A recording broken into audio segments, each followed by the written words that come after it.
Yeah, this is Rodero, so now you know. Here with a remix. Y'all ain't like the first version. So, I put a concert together. Don't follow the beat. Follow the two melodies, or you can't follow the rhyme. The human beat machine. The human orchestra. When you feel that. You don't like me, then bite me. If you hate me, then debate me. But to take my mic, G, you gotta fight me. It's kind of funny. You know you're wrong for that. Alrighty, you know you're wrong for that. Minister Bubba Derek here. I just want to do this real quick. It's 4:39. Let's go ahead and get it. And let's go ahead and get this. I'm gonna drop the floor. Stop, look, and listen. Please stop resisting. It's a new day. Let's try a new way. Jesus put an offer on the table. And everyone out there is now able to come home with God in your heart. You're never alone. If you believe me, you don't need that weed. Give Jesus a hug and put down the rug. Ritual, the devil's already won. So why are you thinking about that gun? If your spirit is activated and fake, why do you need that alcoholic drink? Because the devil tells you, he rules you, he fools you. But the minister is here to school you. I'm here to preach. I'm here to teach. It is you.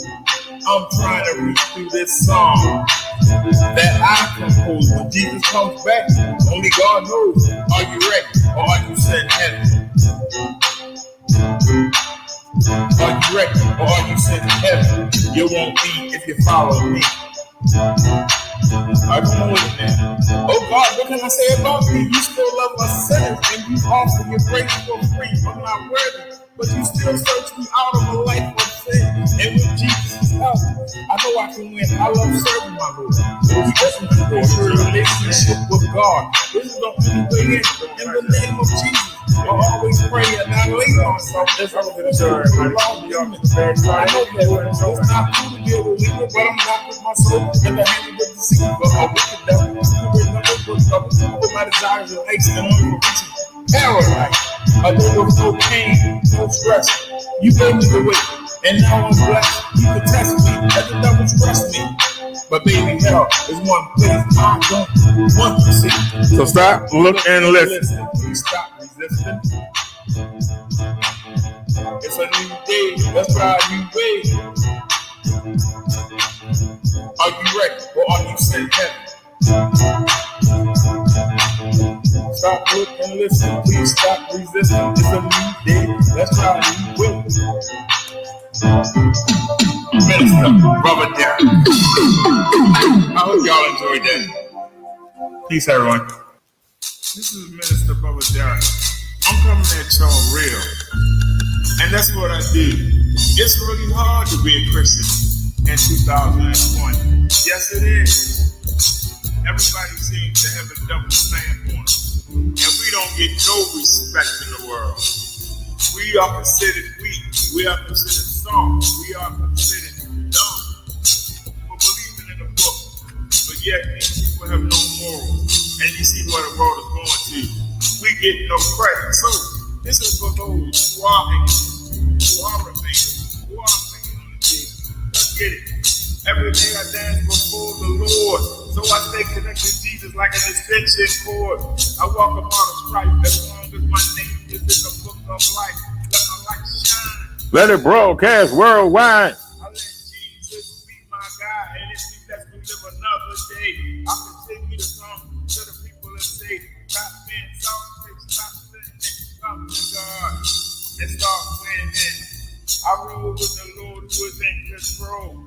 Heaven is my goal. This earth is a first level. I help my fellow man deal with the devil. He's a liar. He's a fraud. His desire is to keep me away from my God. The most people I come off as righteous, but I'm tempted. I might just do a few of the things that God can't stand and frown on.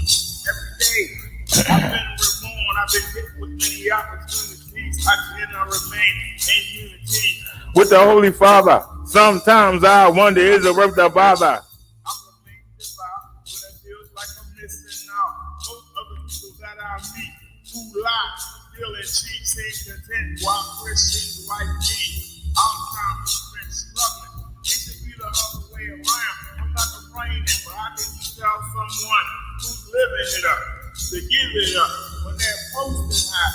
Doing right is a headache. That's got to be a letter of rose today.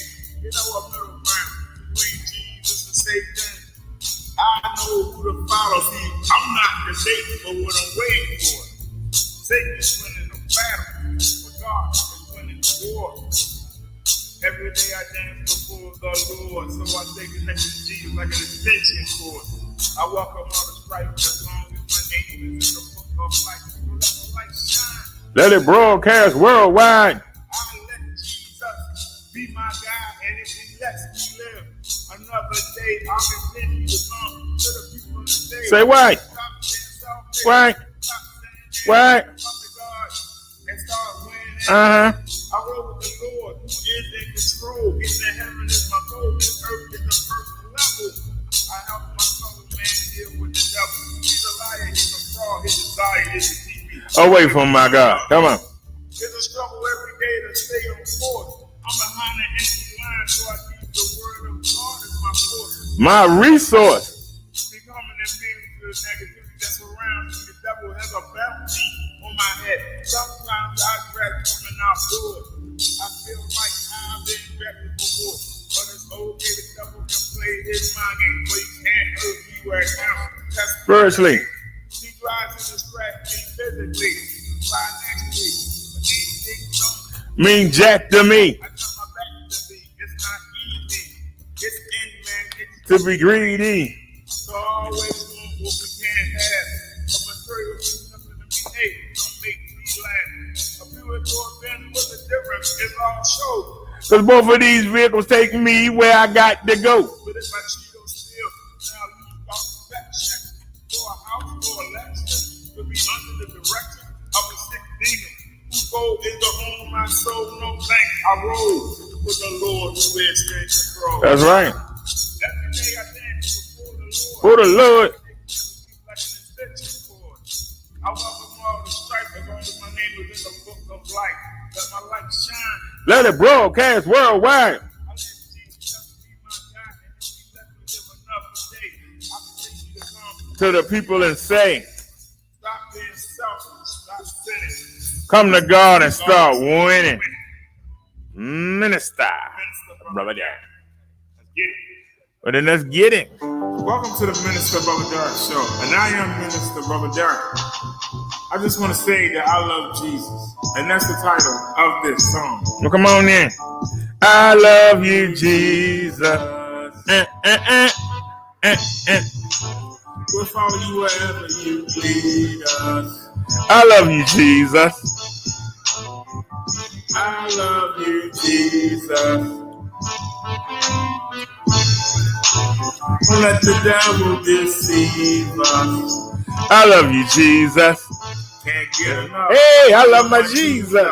Well, people say to keep it real. Well, keep it real then. Here's the deal. If you're not saved, you're I love you, you're not born Jesus. again. Your future is in doubt. Your body wasn't made to last. I love you, It will Jesus. reduce to ash. Your flesh will rot, but your life will not. I love You know you, your soul will go on Jesus. forever, so you better realize that you need God, or you will be I surrounded love you, by the pain of Jesus. a flame that never goes out. The pits of hell, where they I love there's you, no relief. Jesus. Not for a moment of peace, but agony and cry. I love you, There's someone in the Jesus. background singing, "Burn, baby, burn. This isn't normal. Burn, baby, burn. I'm gonna walk in inferno." But seriously, though, this will happen if Jesus comes back. I love you, No, Jesus. time of day.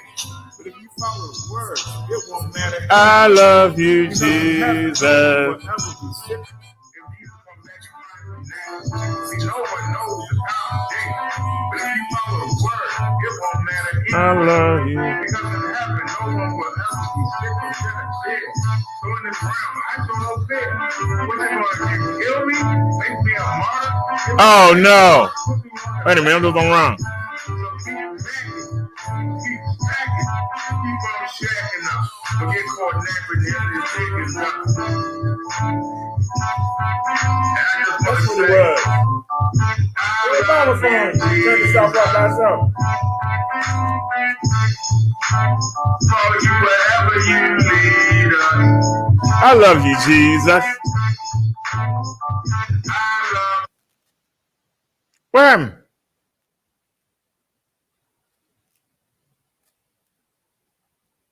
What happened to the music?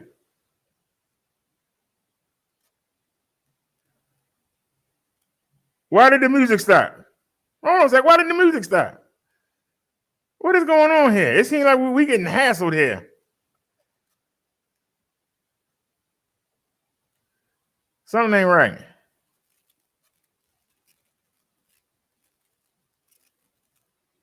Welcome to the Minister Brother Derek Show, and I am Minister Brother Derek.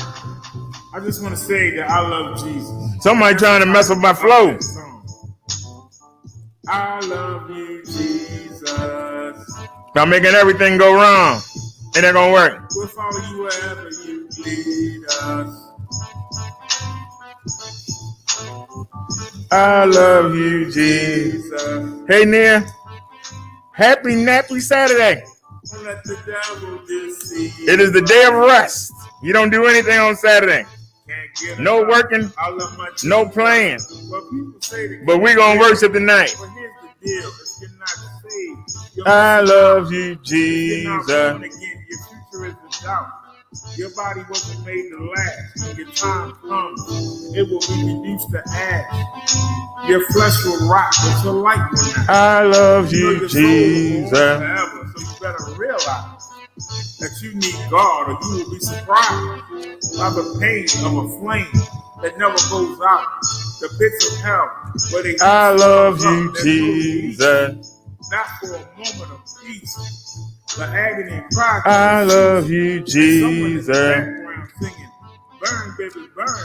This isn't normal. I love Burn, baby, you, burn. I'm gonna Jesus. ride it and burn." No, but seriously though, this will happen if Jesus comes back and finds you dead.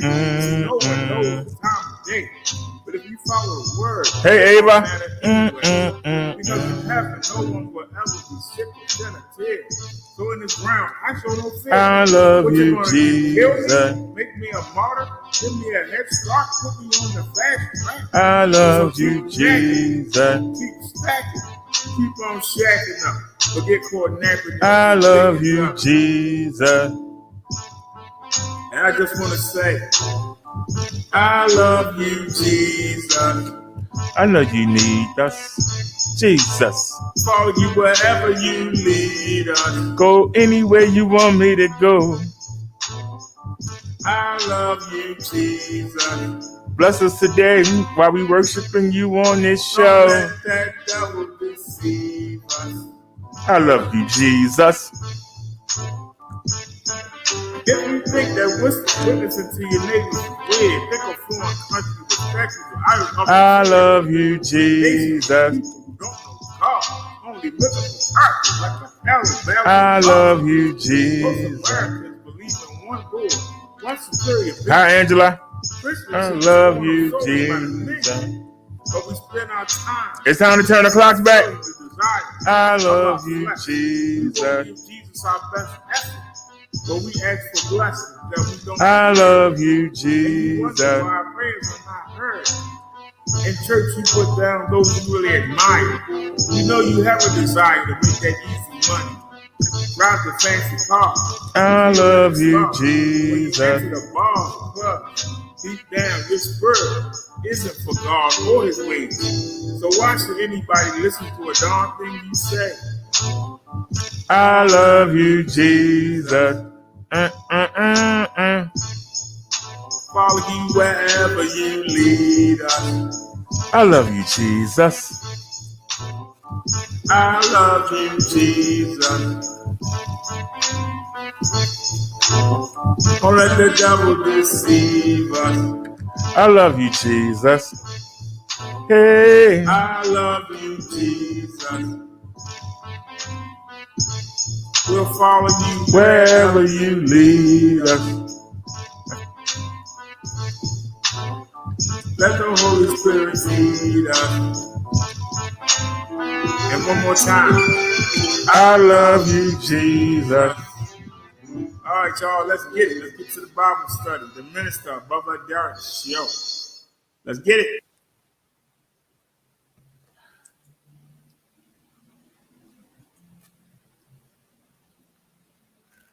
All righty, welcome to the show, everybody. Welcome to the show. Welcome to the show. Hello, hello, hello. I'm gonna have to get Chung to make us some Saturday sermon. She made up some Bible study logos. We need some Saturday sermon. You watching, Chung? We need some Saturday sermon there. All righty, y'all. Welcome to the show today. Our topic today is Romans 5. If y'all got something to do, you might as well go ahead and do it because we got a long sermon today.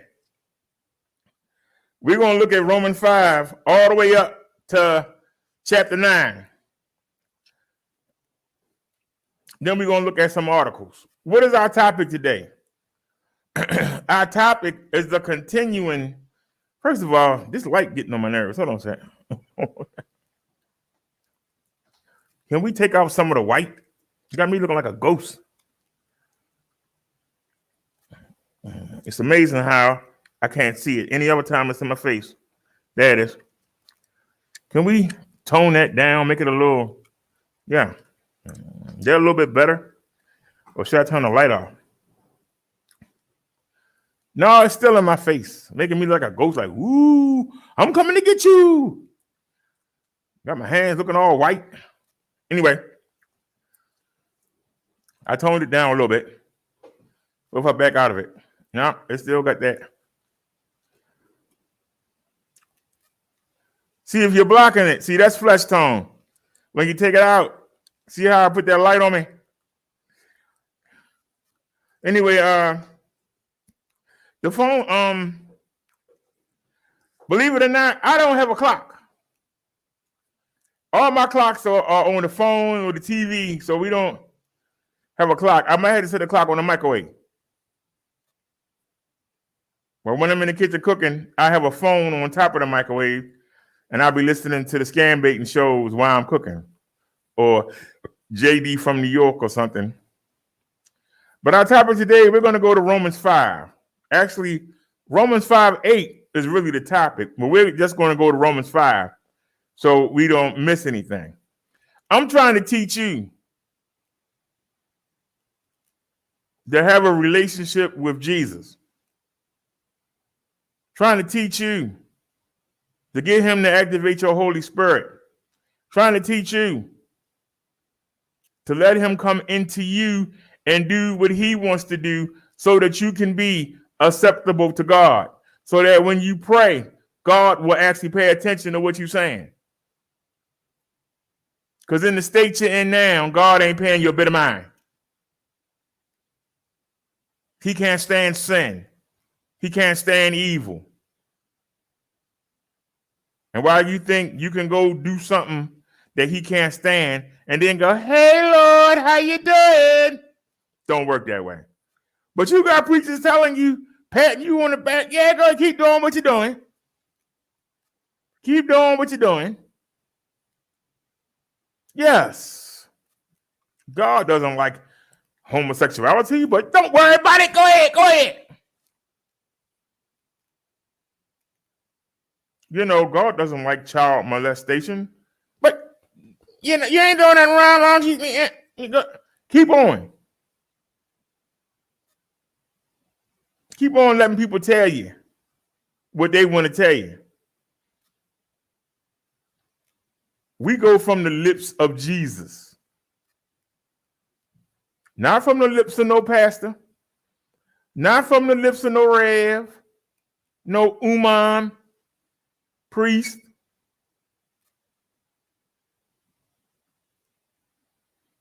Priests can't stop messing with the little boys, but they can forgive your sins, right? Okay. Keep on letting man trick you.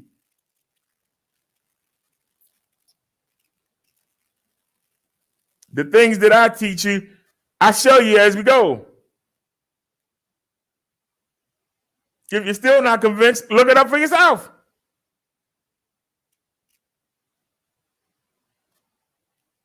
It's hard for you to come back and ask me something that I said and try to trap me or trick me up because you can't.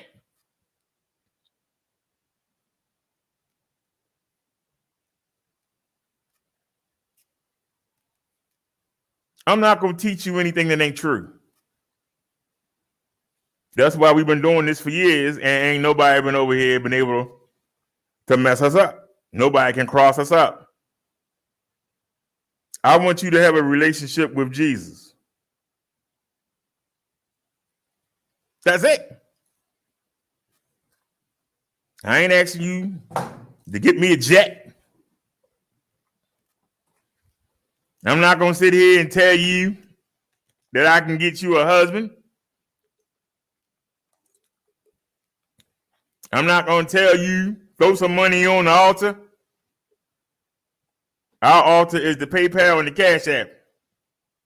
Throw some money on the altar and you'll get that new car you want. Throw some money on the altar and you'll get that new job you want. Throw some money on the altar and you'll get that new house you've been looking at. That's what those preachers tell you. I know because I sat in the daggone churches and heard them.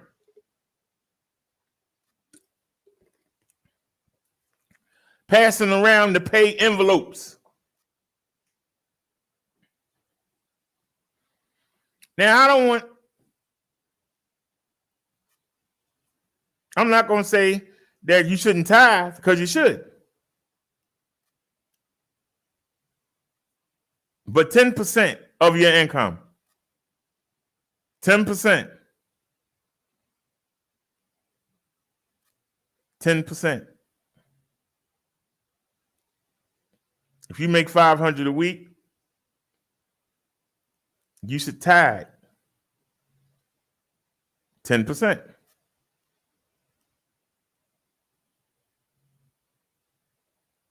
Anything above that is greed. God said 10%. Don't care what the Reverend Jamal John said. God said 10%. So if you make $100 a week, you should be tithing $10 a week. That's it. You can break it up. Put $2 when they pass the plate around the first time. Put $2 more in when they pass it around the second time. They got the 5 envelopes in the pews for you to fill out. You know, you got the Reverend Car Fund. You got the Praise Dancers Clothing Fund. You got the Choir Robe Fund. You got the Deacon New Shoes Fund. Whatever the envelope says, if you can only put 50 cents in them, then put 50 cents of them in there. 25 cents, you just make sure it's 10%. Because God said 10%. The priest was supposed to live off of your 10%. If you want to be generous and give them more, that's your choice. But there's no demand. There's no command from God. You give what you want. Don't let anybody tell you, well, you only got 3 of the envelopes filled out. You owe me some money. I gave you 6 envelopes. You supposed to put at least $10 in each one. You only gave me 3. Oh, where my money? If somebody makes you feel bad for not giving anything, that's incorrect.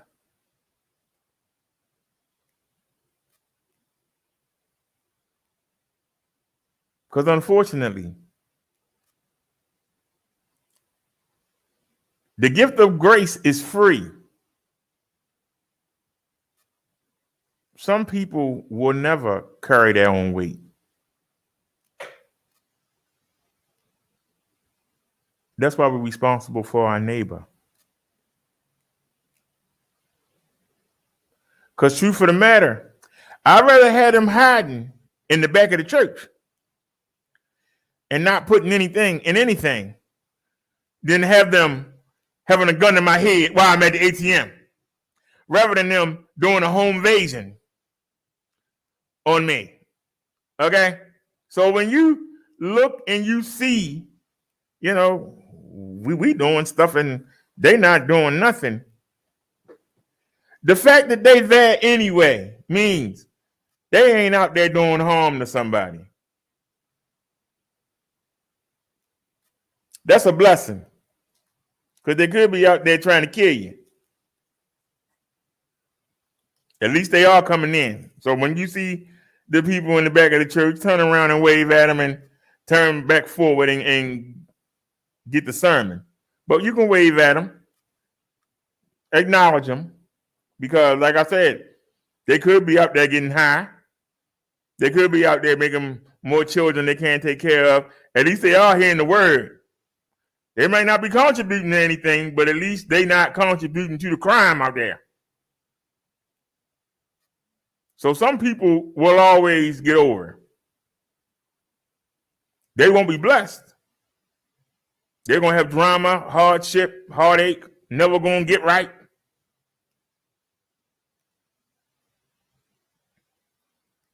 But at least they hearing the word. And they ain't going to be breaking in your house later on. So stop worrying about what somebody else doing. Stop worrying about what somebody not contributing. Stop worrying about, hey, I'm putting out and nobody else is. At least they ain't trying to kill you. They ain't trying to rob you. They ain't trying to rape you. They ain't trying to steal nothing from you. They already stealing you. They hanging on to you like a parasite, but at least they getting the word. They getting the word. Maybe one day they'll be touched and they'll move up in the church. Right now, it seems like they're getting over. Don't look at it that way. Look at it as a building process. You know, you start small and you work your way up. You know? Anyway, our topic today is Romans 5. And we're going to pull it up in a minute because we're going to run through it. And then I got some keys that I want to hit on. But the most important key that I want to hit on is, I told you, I've been telling you how to get to Jesus. I've told you, now that you know about him, what do you do now? That was last week's show. The show before that was bearing fruit, if y'all remember. We are continuing. What do you do now that you are a Christian? Now that you know what's expected of you, what do you do? Today, we're going to look at what grace is, how to maintain it. Because if you're going to say, I'm going to walk with God and Jesus, it ain't a one-time thing. See, they're trying to tell you it's a one-time thing.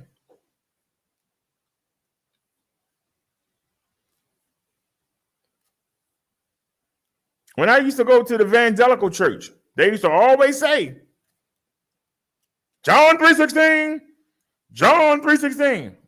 Okay.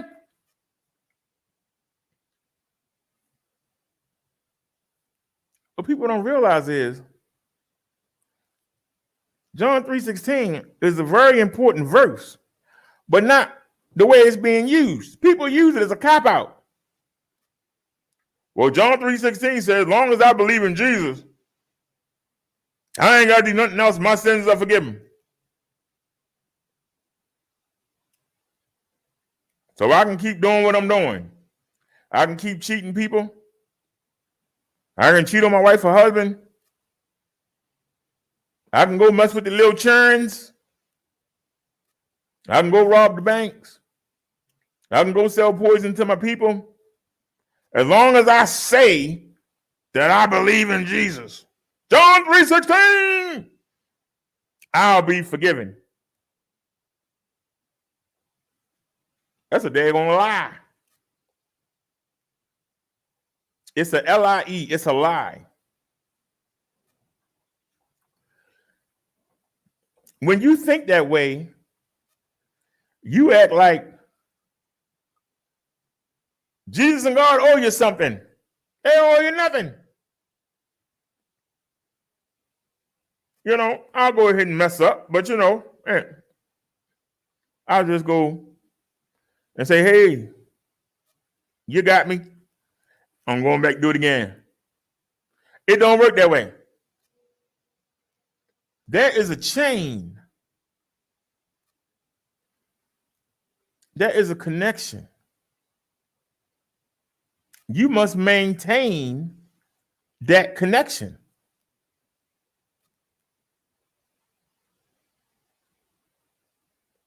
If the people in your neighborhood go for a walk every morning and they take the same path, you're going to have the reserved people that walk together.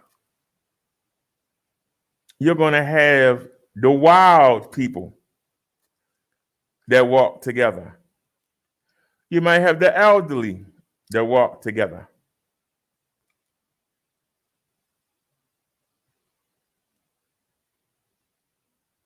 But every day they must meet at the same time and do their walk. When you don't show up, somebody else takes your place. And then when you come back 2 weeks later and they go, oh, we got enough people to walk. We don't need you. What do you mean? Well, you ain't been here in 2 weeks. You've been replaced.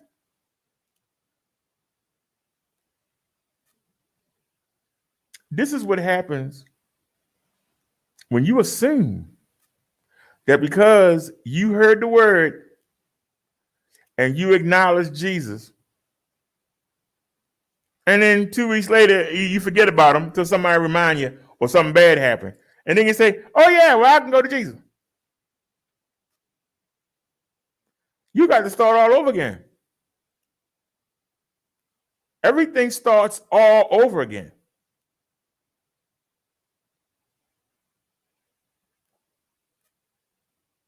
You have to re-enter and gain your foothold back. If you in a race and you win in the race and you got your foot down to the accelerator, and then you say, hey, I'm not far enough ahead of everybody, I'm going to take my foot off the accelerator. Then you look up and everybody come past you. And then you try to hurry up and put your foot back on the accelerator. You might catch up, you might not. But every time you assume that Jesus is there, he might be there, but he's not walking with you. You broke the connection. You slowed down, he kept going. He looked back for you, you wasn't there. Now you trying to run up. Hey, Jesus, wait for me. Because you didn't stay in the connection. You broke it. You broke it because you selfishly wanted to do what you know he wouldn't approve of.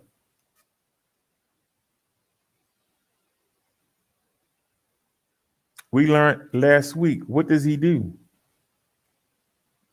to those who break away? What did he do with those who are not fruitful? What does he do to those who are not walking with him?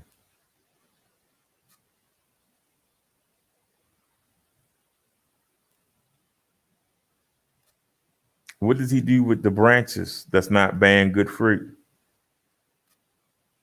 He bundles them together and throws them into the lake of fire. For those of you who say, so what? Well, this is the problem. You only thinking about your life down here on earth. This is only the first wave. I can tell you right now, you know, a lot of y'all are concerned about me having to carry the bike up the stairs. I can tell you, as long as it's clean, I don't care where I live. You know why? I'm not living for anything on this planet.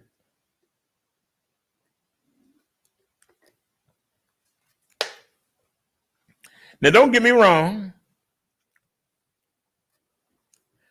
I know it's Saturday night. I know it's some boxing or some UFC or some Bellator. Something came on tonight. It's Saturday night, and the pandemic is not as bad as it was a couple months ago. Something's going to be on for me to go watch. I enjoy watching it. Gonna go in there, fry me some chicken, make me a bowl of salad, and I'm going to sit and I'm going to enjoy my new TV. Love it. But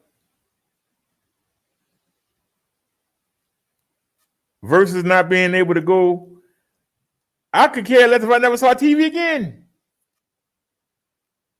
I'm not going to let no TV get me thrown in hell.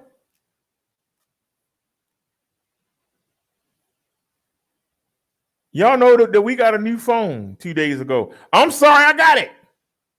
That dude lied to me in the store. That phone ain't got no 5G.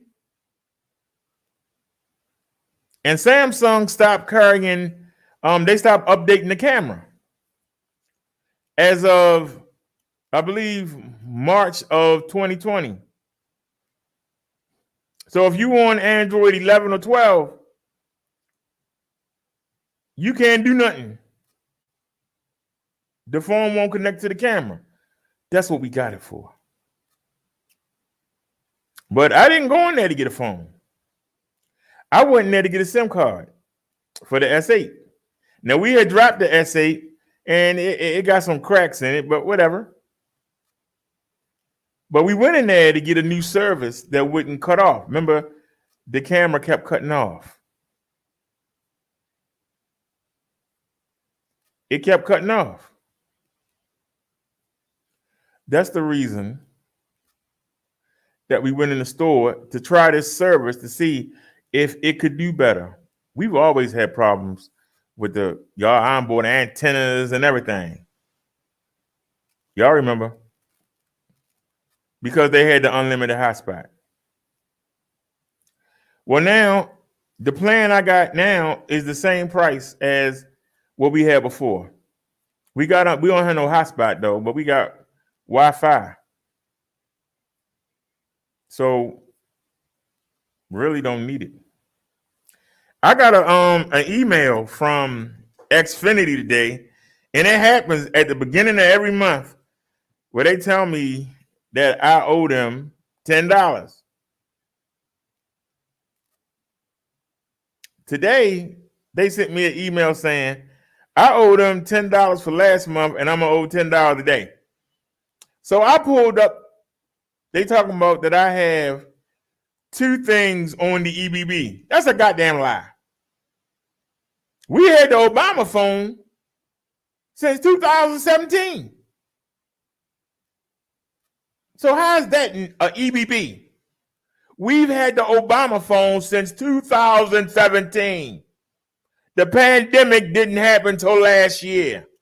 So what that got to do with the EBB? I'll listen. Somebody tell me. We've had that phone since 2017. We've had that phone service since 2017. What does that got to do with the pandemic?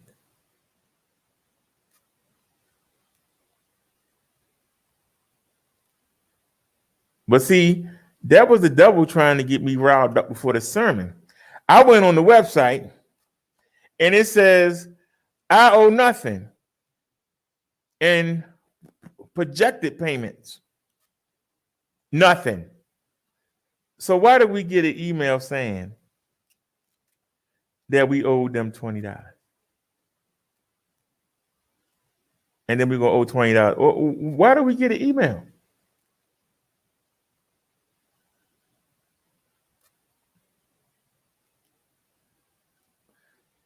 Now, like I said, when I went in there to get a SIM card to put in the S8. But for $17, we got a brand new phone. But I was running around. We still had to go to the market, go to the pharmacy. Then we stayed live all day. We was live most of the day yesterday. So when I got off last night, I actually went and played with the phone. A Samsung A12 is a glorified piece of dookie. And I'm saying it. It's a piece of crap. It's a cheap phone. It feels cheap. It looked cheap. There ain't no camera settings to mess with. Even though it's a Samsung, it's a Samsung piece of crap. So we might be taking it back. So I called them and I told them, I said, the phone is not 5G.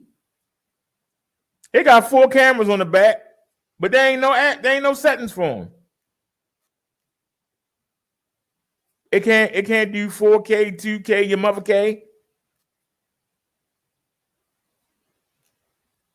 We were doing the lives, and don't get me wrong, the service made the picture clearer, but the phone was still bobbing every time. You know what I mean? I wasn't impressed with the phone. I'm trying to decide if I want to take it back or not. Now, we know that the Pixel 3a overheat. This phone overheats when we try to live stream on it. So, considering we only paid $17 for it. Oh, the case came today, and guess what? It's something wrong with the case. Look at that right there. It's something wrong with the case, and when you press the buttons, it don't do nothing. So it seems like everything around this phone has been a disaster. To top it off, I told them, transfer the service from the A12 to the S8. I shot a video and it seems to work fine. So tomorrow we're going to go to the market and we're going to test the new service and we're going to be live streaming in 360.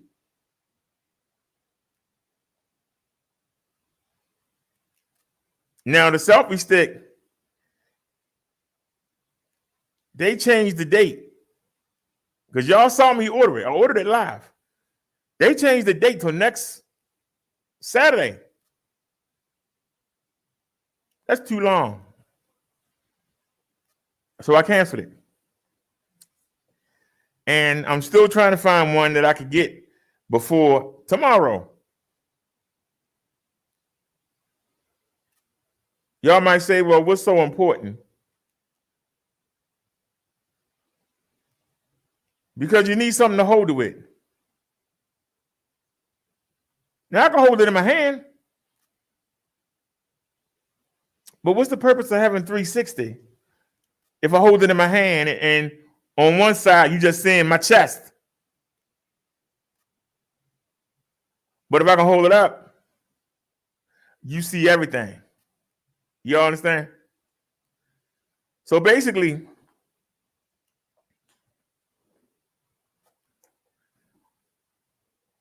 we actually have 2 phones in the camera.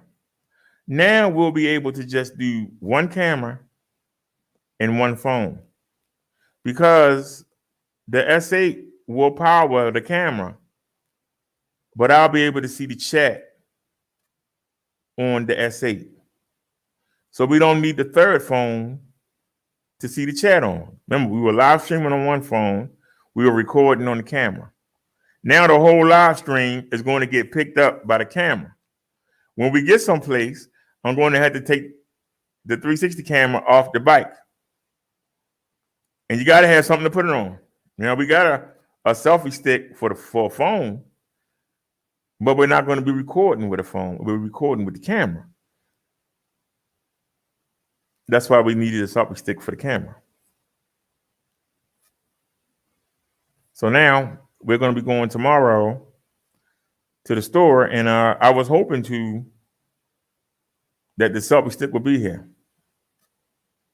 But that didn't come, but the daggone phone case came, and I might have to send it. You know what? I think I'm just going to take that phone back. They're not going to be happy. I think I'm going to take that phone back. They talking about, do you know that they locked it? I said, well, look, it won't do what I needed to do, but I can use it as a secondary and put the Obama chip in there. Well, no, you have to keep it in the service for 90 days. Then you can unlock it.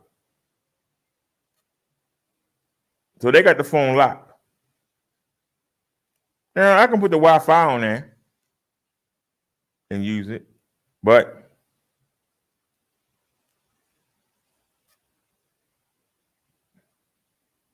the only advantage is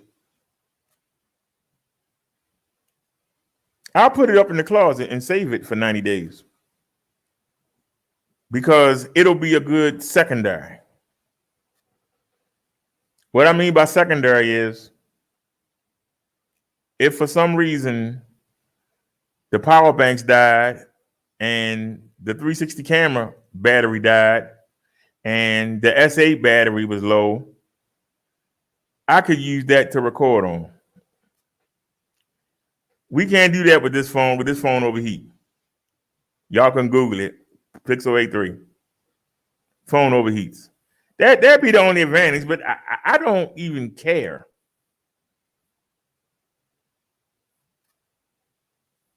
If the service holds up tomorrow and we don't get that cutting off crap, because remember, they didn't port the phone number over correctly. They messed that up. So the phone service is still on. The phone service is still on from the other company. So we got into the 12th. If this service is better and we don't lose the connection, we'll keep it. If not, who paying $80 a month? I pay $40 a month. What are you talking about? Who's paying $80 a month? I can't afford no $80 a month. Shoot, I can barely afford 40. The difference between the two services is the Metro is better. And for us doing 360 recording, we need a stable connection.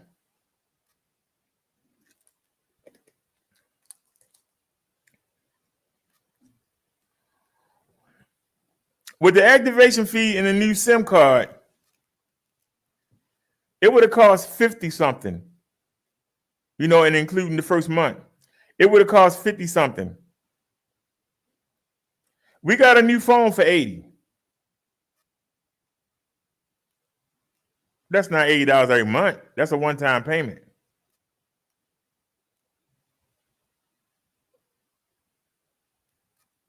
And I thought they had us on and they made a mistake. And they charged us too much money. My bill for next month is not $40. He charged me $10 insurance. And they charged me for some Google something. What is it? Google storage. I didn't ask for that crap. So they took it off. And so my bill for next month is only $21.30. So instead of 40, it's 21.30. So we actually paid too much.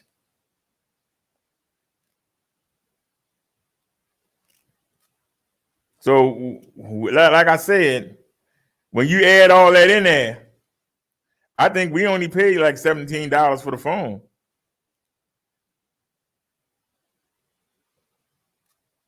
Because when you take out the money for the insurance and the money for that Google One, whatever,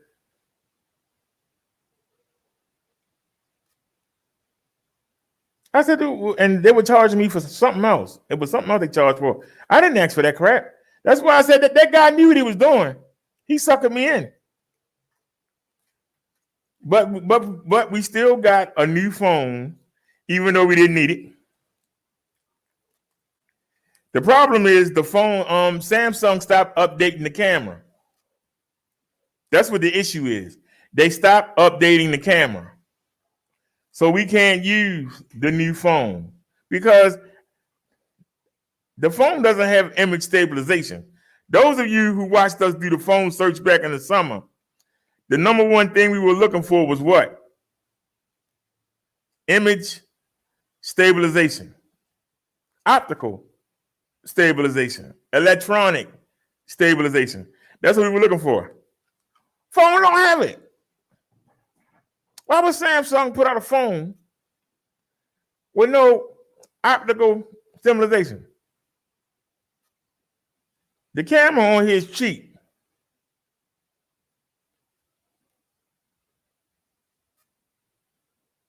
But it will make a good Obama phone. Meaning make phone calls on, be on a hangout with, text everybody. It'll be a great phone for that. When I'm cooking, bring it in the kitchen. And then in an emergency, we looked at the live stream. It wasn't that bad.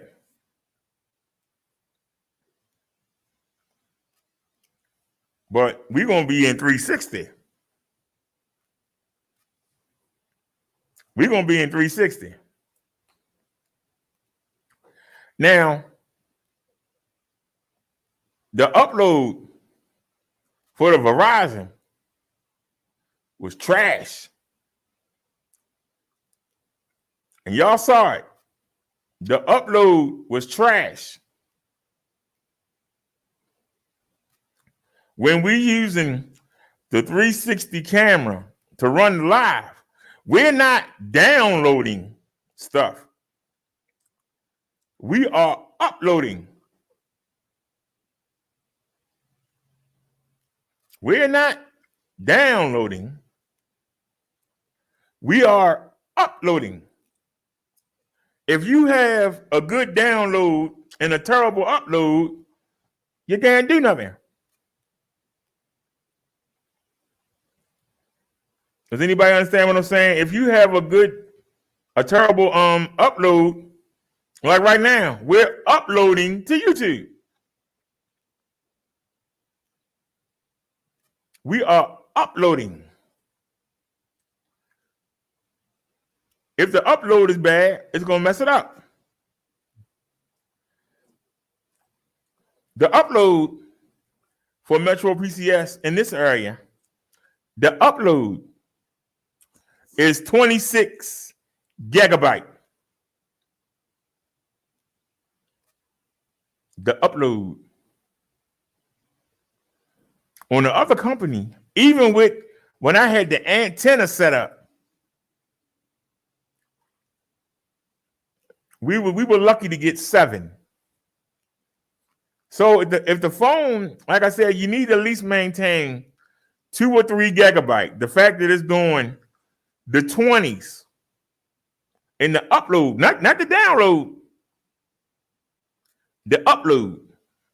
Y'all gotta understand the difference. If you streaming the video, if you watching YouTube, if you downloading something off the internet, that's the speed you're taking in. You're taking it in. But check your upload. What are you pushing out? what are you pushing out? If you're sending somebody a file, like a movie or something, if you're sending somebody a file like a movie, what are you pushing out? Because if you're only doing 1 gigabyte, you ain't pushing much. Now, for a YouTube live stream, you need at least 2 to 5 gigabyte, a mobile live stream. If you want to live stream in 480, you need about 1.5 to 2 gigabyte. If you want to do standard HD 720, you need 2500 or 2.5 gigabyte. 2500 megabyte, 2.5 megabyte or 2700 gigabyte. We're doing 360. 360 means that we're doing all 4 directions. You have to divide that. So if just to use one direction, you need 2 to 3 gigabyte just to have a hard camera.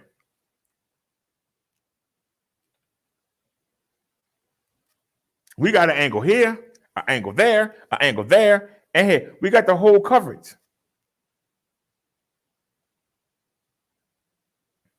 So even the camera can record in 4K, but to do a mobile live stream, the highest we can do 4K is 3840 by 2160. The highest we can do is 2880 by 1440. Right now, I'm coming to you 1280 by 720.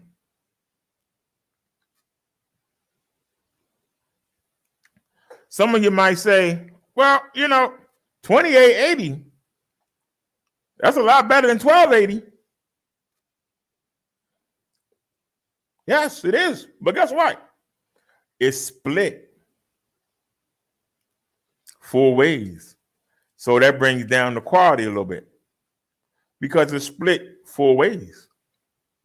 People don't think about that. That's why if you're going to do 360, the higher you can go, the better. And I thought, well, maybe we'll be able to use this camera with it. Nope. So, like I said, that new phone is a dud.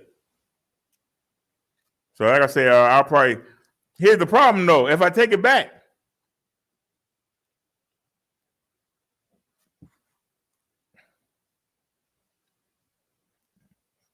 I really only paid $17 for it. And actually, I found out I didn't pay that. That was another charge that they did. So, if I actually go take it back, are they going to give me another phone or are they just going to take it back? I ain't going to get no money. So should I just wait the 90 days? Just put it in the closet and wait the 90 days?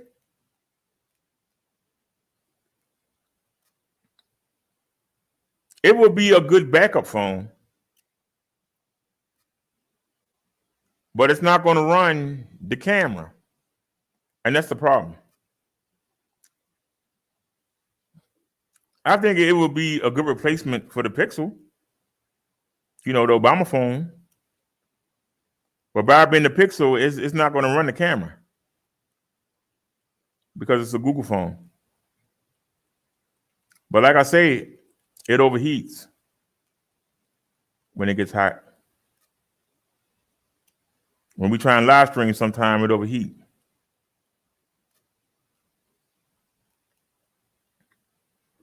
But now, all the S8 got to do is run the camera. It's not going to be running a live. We go in the store, I literally can just put it in the cart, the top part of the cart, and it got a kickstand. I can sit it up and look at the chat and be walking around like this with the selfie stick. The same way I was walking around with the phone, I just had the camera. But the difference is you don't have one hard view. You're going to have a view of everything. Quality is going to be a little lesser, just a little. But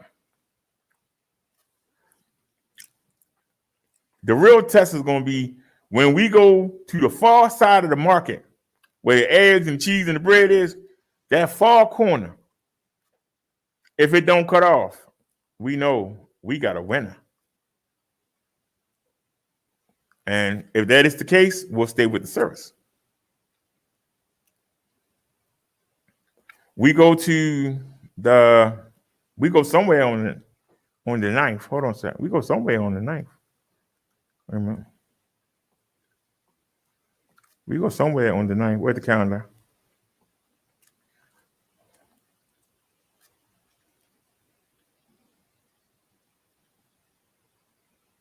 Yes, Tuesday. We go see Dr. Romero. We go see Dr. Romero. We go see her.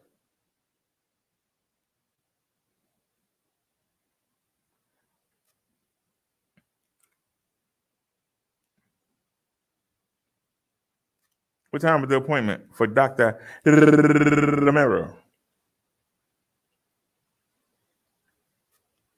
We go there at 12:30. Okay. So our next doctor appointment is Tuesday. Then that Monday, we go see the dentist. Then the 4th, wait a minute. Then the 4th, I thought he changed that. Wait a minute.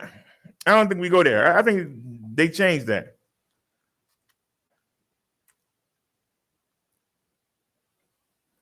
And so we actually get a break.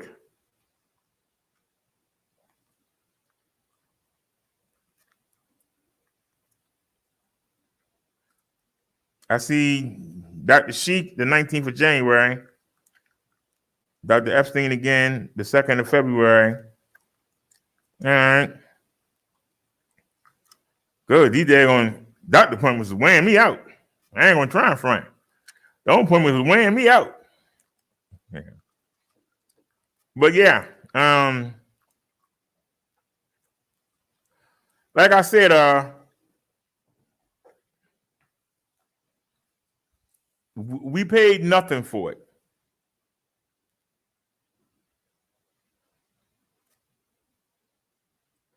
So didn't gain nothing, didn't lose nothing. So I throw it up in the closet and let it sit there. Let it sit there for 90 days. If I take it back, I don't get no money back.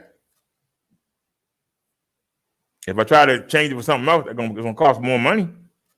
So I let it sit there. Nothing gained, nothing lost. Like I said, it'll make a good backup. Because the video wasn't that bad. But it just didn't like the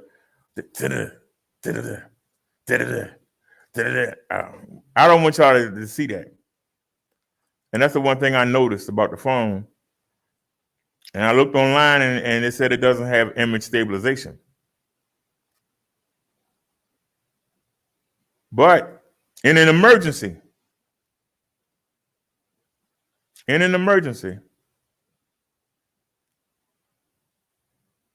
you'll do the job. Now, like I say, the S8 works with the camera. I think the S9 will work. I think the S10 will work. After that,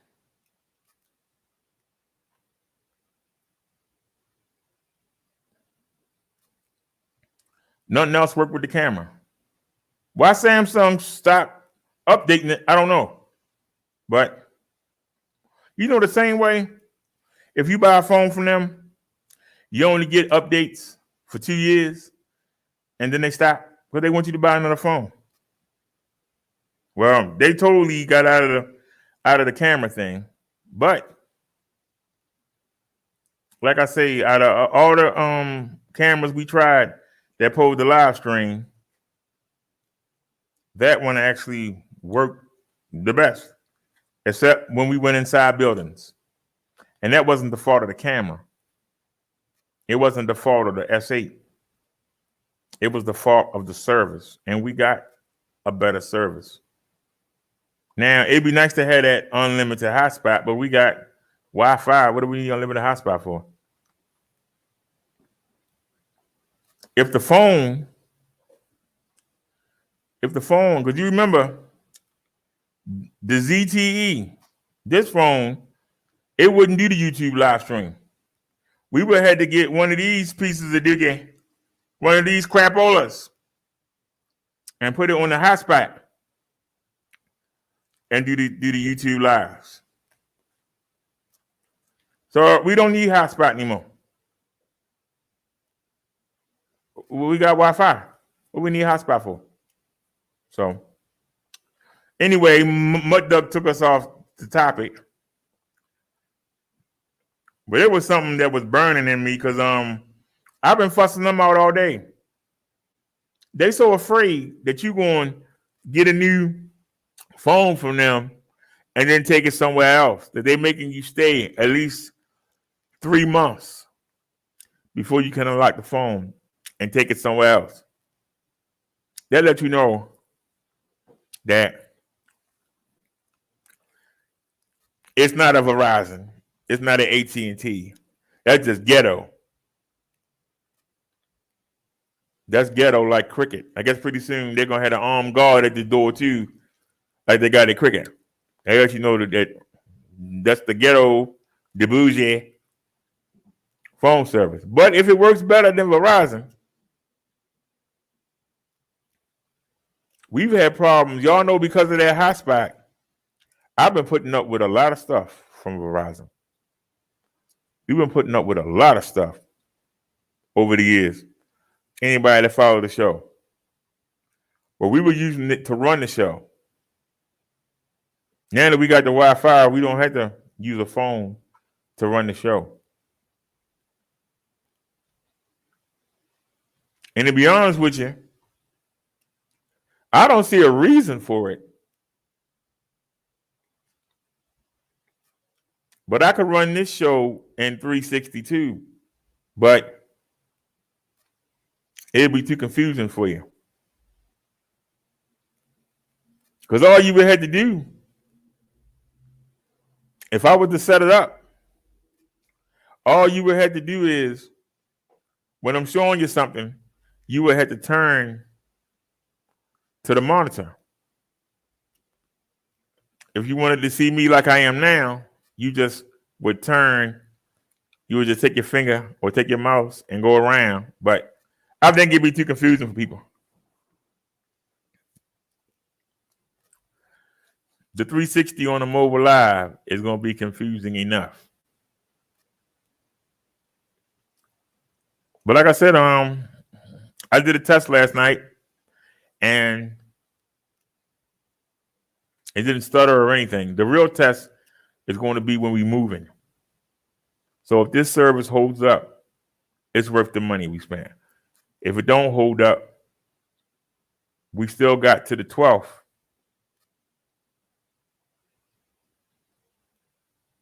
And like I said, we got a new Samsung for free, but it's cheap. Just saying, phone cheap. Just saying, phone cheap. So I can wait the 90 days and I'll go on the Obama phone website and enter the IEMI number on there and put the chip in there. So we won't be able to we can use it because I got Wi-Fi, but we won't be able to make phone calls and stuff like that, which not a big deal. We got phones. They're old, but they work. See, it's sitting here doing nothing.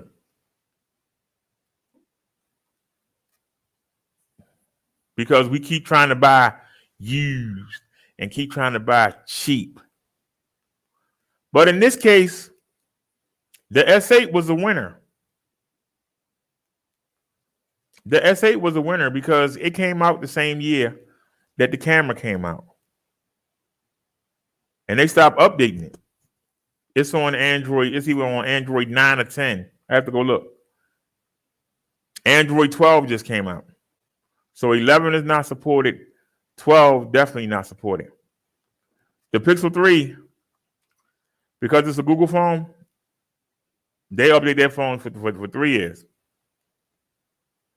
This is on Android 12. The phone I just bought is on 11.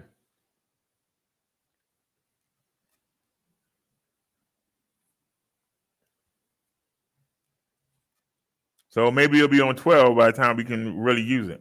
So that's why I say I ain't worrying myself. Put on it.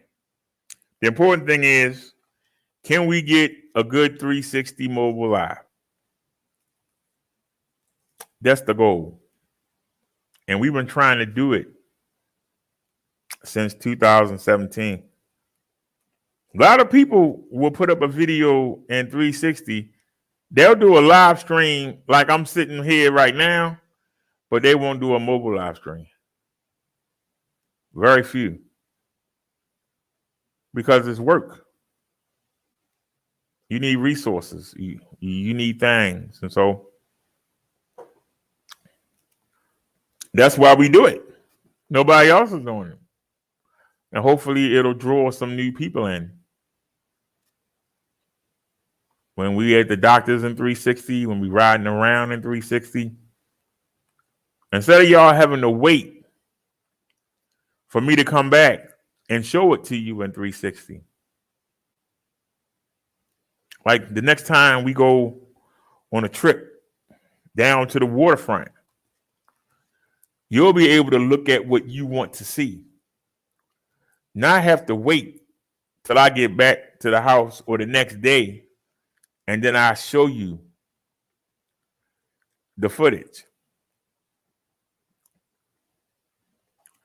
For the property manager, it took me a while to encode it, but I got the video up of us talking to the when the police officers responded to the call. I actually have the video up.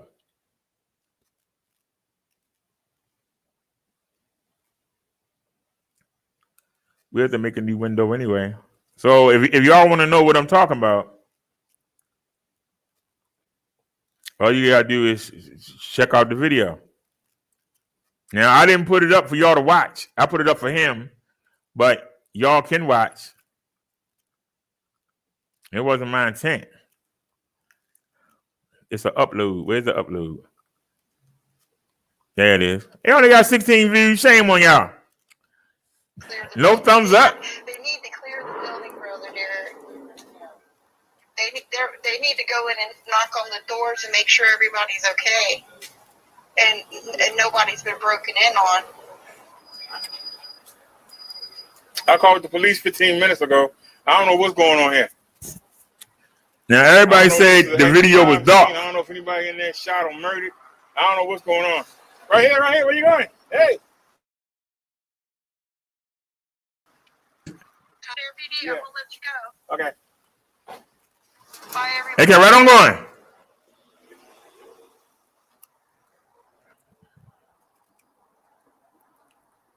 Now see, I'm panning around. You I can don't know if y'all can see it from you can here, do this. Somebody got a big part of the street and actually broke in. I don't know if they still in there. There's the camera right there. In there I don't know what's going on. I ain't seen no movement. Nobody's come out the apartment. I don't know what's going on. You don't see the you don't see all the glass? You see, I put the pannier bags in there, so the weight wouldn't be on the bike. I don't want to touch anything and contaminate the crime scene. But something happened here. Somebody wanted to get in here bad. So we can fast forward. If I seen some other neighbors moving around, I would feel better. But smash that door. Yeah. Somebody went in.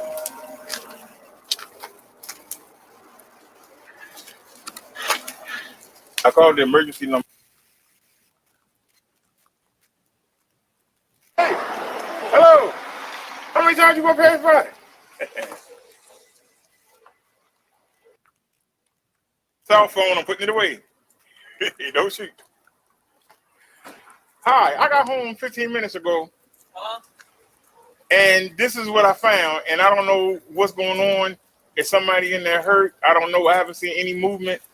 There's 9 apartments in this building. I haven't seen anybody move. I ain't heard nothing. I don't know what's going on. But I don't want to walk in there. And then, it's a dead body in there and somebody stand over with a gun or something. I don't want to walk in there. You got 15 minutes ago. Yeah. Everyone coming in or out. Or out. And no movement. This is neighbor 2, but they just pulled up what y'all did. That's my panty bags right there off the bike. But I see a mailbox is open. I see. All right, we're gonna clear it out. Okay. They grabbing the Glocks. Hey, my neighbor right there. It's all good, and we can go in the house. But yeah, see, when it's in 360, you can look at whatever you want to look at. That's what makes it attractive. It ain't just one camera. On the phone, this the only angle you saw. That's it. One side. Well, look, that's a side. And look here. That's a side. And look here. That's a side. That's why I say it gets divided into 4. It gets divided into 4. And make sure you come over here and make sure you go to quality. Hit that gear. Go to quality. Now you can see that it's in 4K. I don't know if it'll play it in 4K. That's a lot of energy. Let me see. Let me see if it'll play it in 4K. I don't know if it'll play it in 4K. That's a lot of energy. It might hesitate. Doesn't seem to be that much difference. Everything clear? Yeah. But when I re-encoded it, in 4K. People can still be in there. Doors are fine. There's no stuff is broken into. How y'all guys doing the team? How you doing, boss? Now you see this guy walking up? You can follow him as he goes. It's on the sign right there. Down the road. It's on the sign right there. I already called it. You already called him? Yeah. And what did he say? They said they'll send somebody. They said they'll send somebody? Yeah. But if y'all want to call them, the number's on the thing right there. So I got it on my phone. I don't reach my pocket. All righty.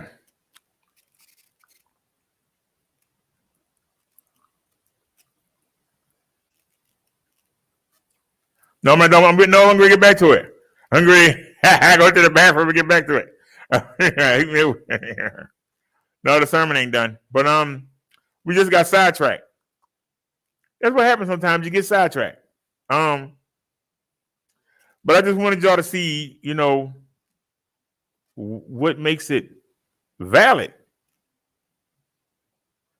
The fact that y'all can go watch that video right now and go look at what you want to look at.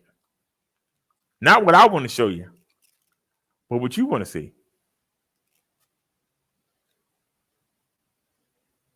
It could be a fight going on down the road, and I might not see it. I'm talking to y'all. Y'all can pan around and see it. To those of y'all that like to look at people, you might see a nice young gentleman. You might see a nice young lady. I ain't paying them a bit of mine, but you might say, hey, let me check that person out. Well, they might have a certain shirt you was thinking about getting or some shoes you were thinking about getting. You could pan around and check it out. That's the value of the 360. Some of y'all say it make you dizzy. Well, I'm not going to be moving it. You will. So you can't say I make you dizzy. you'll make yourself dizzy. And let me run to the bathroom real quick. Let me play something for y'all. I'll run to the bathroom real quick. I got to go.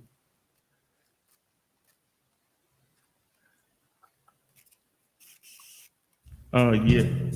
Right back, y'all. The One Man Show. I'm back with another track. But not true. Can you feel that? I said, can you feel that? Oh, yeah. Nice and mellow. Oh, Lord, I'm not worthy of your love because your grace is the last thing I think of. I don't want the silver wrap of your anger, but I keep stumbling into danger. I let myself back into a life of sin. Can you forgive me again? I'm on the flesh, but deep down I have a zest. I keep failing the devil test. This means I'm not ready. My heart is heavy. I'm stuck in a state of confusion. I'm doing wrong. It's like a nightmare, but it's no illusion. My God, what's the solution? Is the pleasure of this world enough to make my faith unfurl and pass? I try to stay on the right path, but it never lasts. I don't want to feel the wrath of your anger, but I keep stumbling into danger. I feel like a marked man. I know you understand that this agony is part of your plan. Or am I just weak? How did the devil sneak inside and deprive my spirit? Jesus said he would never leave us. So why is he being quiet while I died and snatched in unclean acts? Oh Lord, I'm not worthy of your love because your grace is the last thing I think of. I don't want to feel the rest of your anger, but I keep stumbling into danger. I'm making my plea. Jesus, can you help me? I'm not perfect on the outside. I seem righteous, but inside I'm fighting the battle of my life. I need someone to focus on, a child and wife. I got too much time on my hands. It's all about me. I'm free to do what I want. Whatever I feel with no repercussions. I get bored. My flesh and face start struggling. I get lonely. The followers at the church don't help. I'm around 100 people, but I'm still by myself, so it's easy to lower myself. I've been in the company of someone who threatens my spiritual health. But Lord, you took my great-grandma, my mother, bless their souls, and left me with no guidance in this cold, cruel world. The worst of all, you snatched my baby girl just when I was starting to appreciate fatherhood. And you won't send anybody good who I can marry, who can carry a child for me. I refuse to be a single missionary in another country, alone in a nation I don't know. But deep down I feel that's where you want me to go. Oh Lord, I'm not worthy of your love because your grace is the last thing I think of. I don't want to feel the wrath of your anger, but I keep stumbling into danger. I don't understand my purpose till you unlike me and bring to the surface what you have in store for me. I wonder, are you ignoring me or is it the other way around? I know I'm stubborn, but your word says that a believer will from within change. And then that person won't want to sin while I'm really willing and able to table my sinful lust and get you are trust. So do what you must. I give you full control of my soul. Oh Lord, I'm not worthy of your love because your grace is the last thing I think of. I don't want to feel the rest of your anger, but I keep stumbling into danger. Another hit from Bojero, One Man Show. Feel that. Can we hear that part one more time? Your grace is the last thing I think of. I don't want to feel the wrath of your anger, but I keep stumbling into danger. Give me a chance to get set up here. I don't understand my purpose till you unlike me and bring to the surface what you have in store for me. I wonder, are you ignoring me or is it the other way around? I know I'm stubborn, but your word says that a believer will from within change.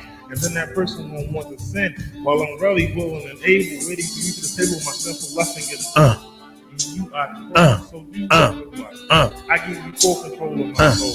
Oh Lord, I'm not worthy of your love because your grace is the last thing I think of. I don't want to feel the rest of your anger, but I keep stumbling into danger. Another hit from Bojero, One Man Show.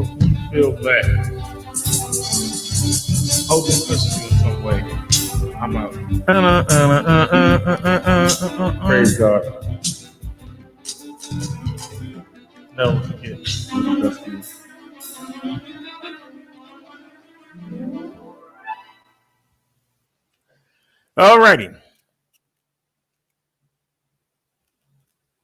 Alrighty, y'all. Our topic today was Romans 5. Our topic today is the gift of grace. Oh, for those of y'all that don't know, it's so much going on, it's ridiculous. Some of y'all know that I can get in contact with, and some of y'all don't know. For all the people that are doubters, for all the people that are haters, let me show you something. All the people that say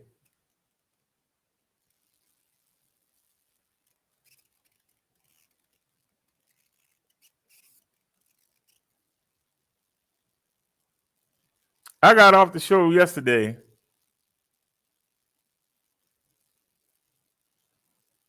Wait a minute. Did I do it right?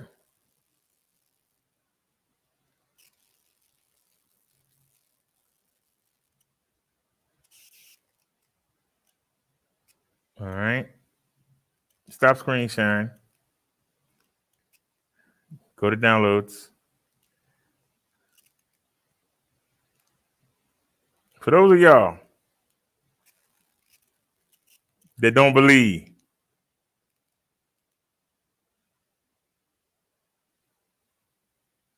I want y'all to look at this real quick, and then we'll get the sermon started. I just want check that out. Y'all see that on y'all screen? Do y'all see that on your screen?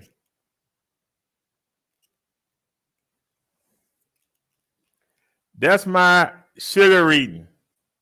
And you can see what time it was. It was after I did the show last night. I went and took my reading. 109. Even when I was in the hospital, I wasn't this low. Even when I was in the hospital, eating that food, I wasn't this low. If I can stay in this range,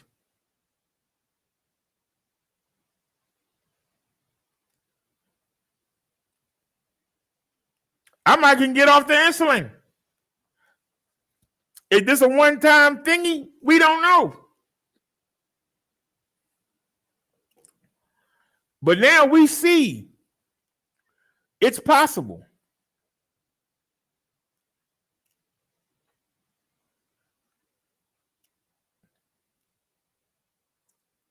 And the reason why I'm showing this is just not my victory. To all the people who have been supportive with their ideas, with their money, that is a victory.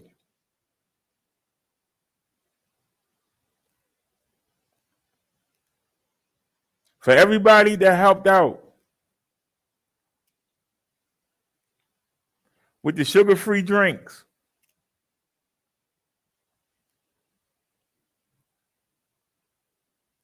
for everybody that helped out, whoever helped out with the idea about the sugar-free haterade,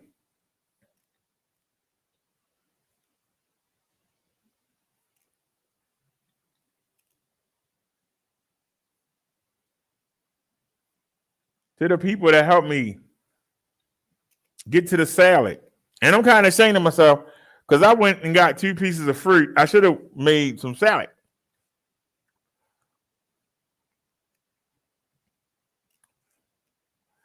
But check it out, y'all. 109.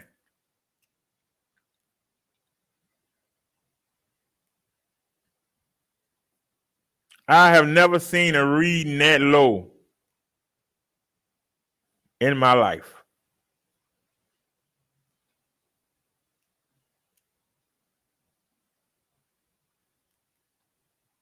$109.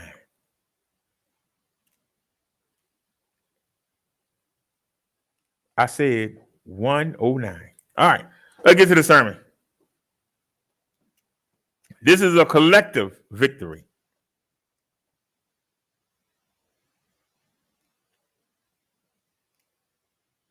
Yes, we can help each other. Let me help you in your salvation.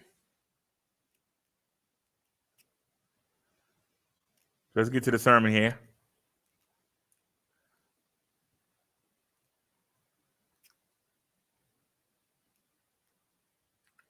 This is Romans 5. I'm interested in 8, but we'll go through the whole thing. This is St. Paul speaking. This is St. Paul speaking. Therefore, since we have been justified through faith, we have peace with God through our Lord Jesus Christ. Since we have been justified through faith, we have peace with God through our Lord Jesus Christ.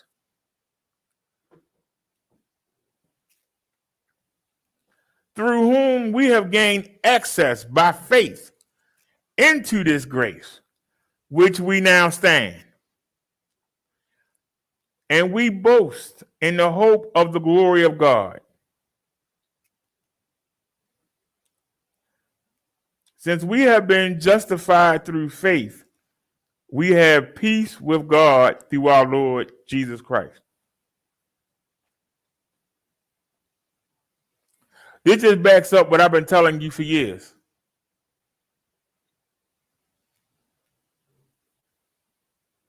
Your faith in Jesus Christ, your obedience to Jesus Christ, justifies all the dumb stuff you've done in your life. All the stuff that puts you away from God. With the help of Jesus and his sweet, innocent blood, he can make you clean enough, make you good enough, acceptable enough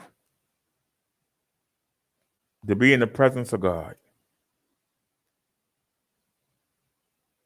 Without him, you can't do nothing. It all starts with Jesus Christ.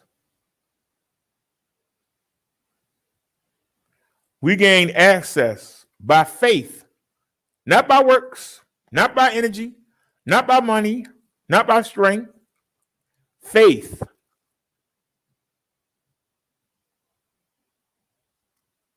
Real belief. We now can stand in God's glorious grace.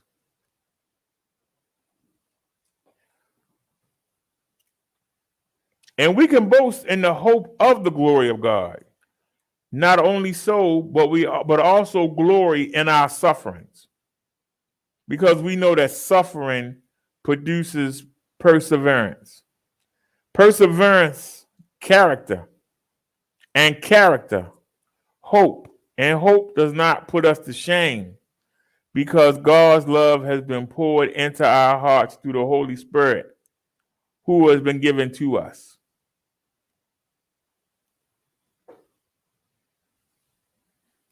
Not only so, but we also glory in our sufferings.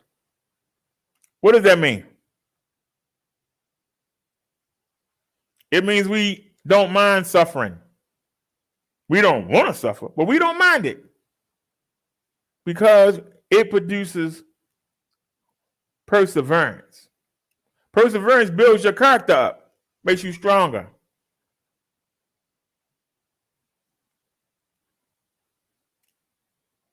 And we don't feel no shame.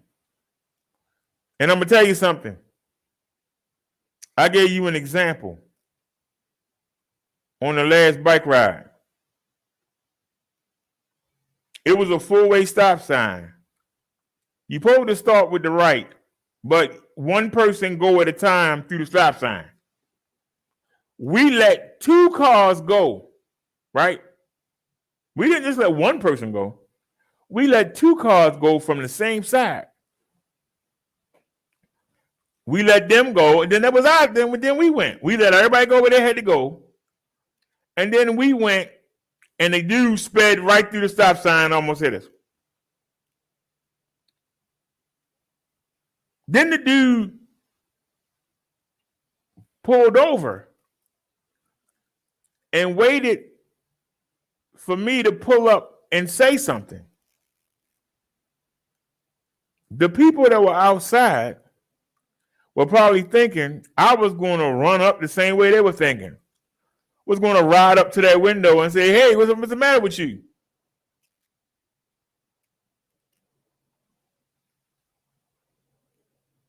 And y'all know the yo boys is always standing out there. And y'all know it's always yo's on the stoop. They were probably thinking, if I was him, I would have went and fussed them out. So he must be a punk.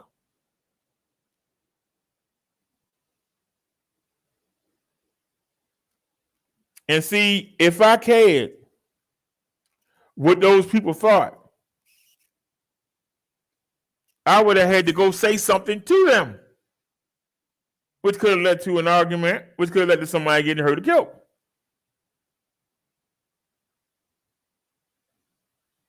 Because I didn't even look at them. I just rode by them. Ain't paying them a bit of mind. Those people outside, those young yos, might have thinking to themselves, he must be a punk. Because I would have said something to him. They wouldn't done that to me. I had to roll up on them. Otherwise, people would think I'm soft and I had to be ashamed.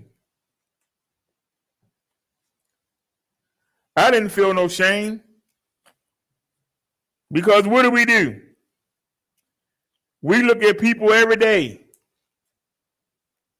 who felt that they had to roll up to somebody, not knowing what they had. And they wind up getting run over, getting shot, getting their head busted open to the white meat. Because they were, somebody might have seen somebody doing something wrong to you and you don't say nothing. So that must mean you a punk. Shame, shame, shame. Well, if y'all watched that video, y'all heard me say, I would have loved to have said something to him. But why I gotta be me? I don't know what they got in their car. They sitting there and letting me ride by. And guess what? I'm going to keep on riding by.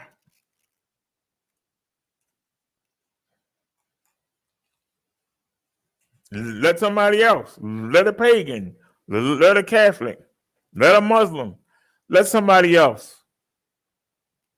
There's no need for me to go up to them. The same way y'all told me, even though I was going to come on in the house, and if somebody was in here, we just had to duke it out. I had my weapon. We just had to hash it out. Y'all were like, don't go inside.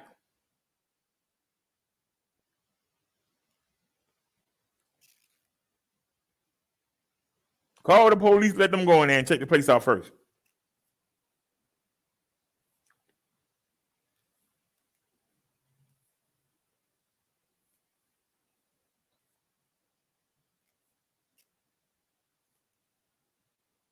The other neighbors didn't call the police.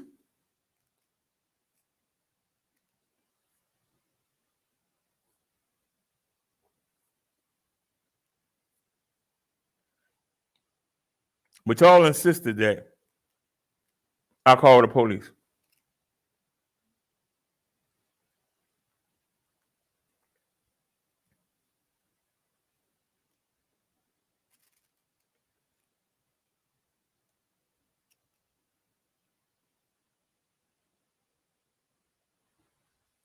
Me calling the police could put me in the sights of people that might say, look at him, here's a snitch. He called the police.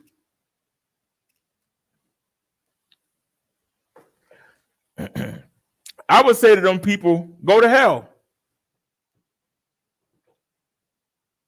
Because it wasn't just about me. Somebody could have actually been in here murdered. Some people could have still been in one of these apartments. We don't know.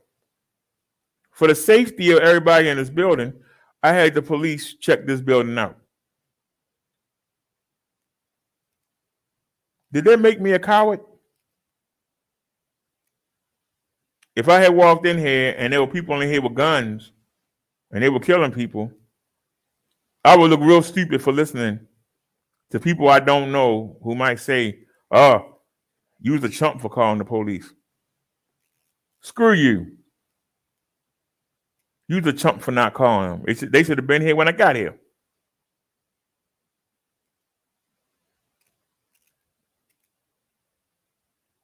It wasn't just about me. It was about the 9 apartments here.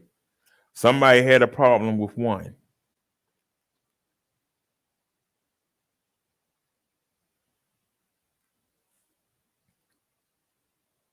Don't know if it's robbery.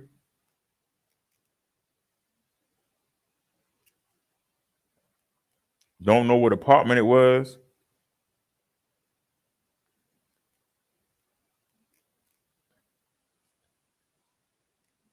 It could have been something as simple as somebody breaking in and trying to steal the e-bikes. I don't know. But I can't let what other people, what they think,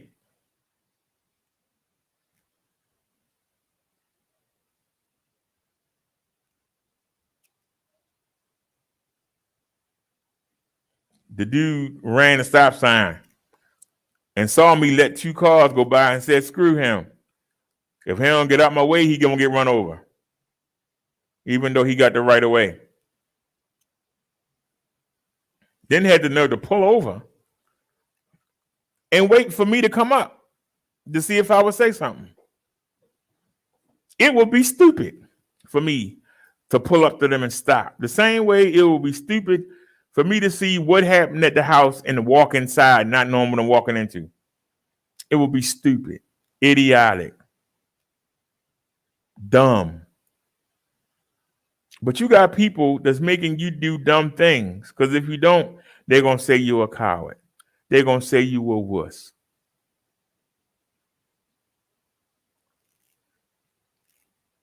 Ask yourself, what would Jesus do before you do everything? Don't say, what would my neighbor say?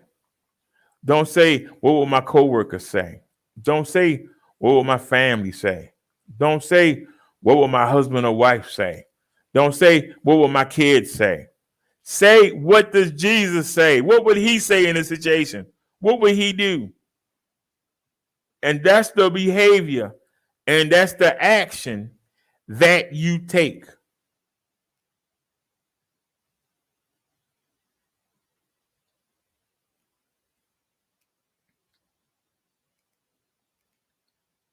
So having hope, trying to do the right thing, trying to be a positive influence on the people around you does not put you to shame.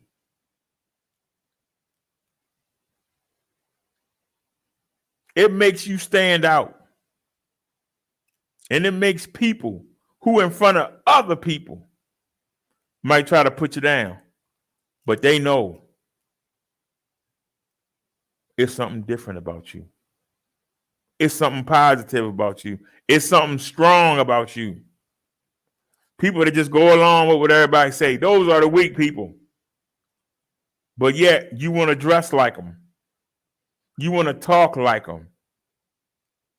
You want to walk down the block with the strut like them. But they trying to be like everybody else to fit in. You cannot fit in this world. This is not your world. You trying to get out of here. You ain't trying to stay here. So why are you trying to fit in?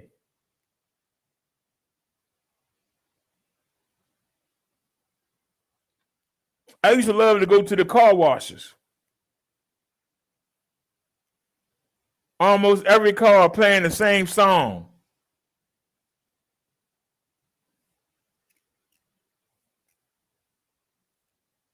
But when I pull up and start blasting, everybody got to come by and take a look. What are you looking at?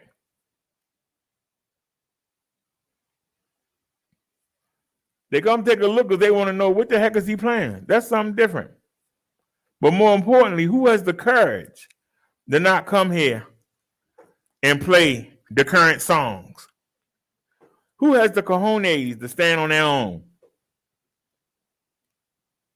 What's special about this person? They got to come look. When you got the Holy Spirit running through you, when you walking with Jesus, it stands out of you. It don't matter what you're wearing. It don't matter how you look. When you got that glow, people notice it. And they might make fun of you to their friends. But they notice it and they admire it. They won't admit it, but they admire it. So do you want to be admired or do you just want to be another one of the Joes? Because when you try to fit in, that's what you're doing. You ain't trying to fit in to be like Jesus. You trying to fit in what the devil wants you to do.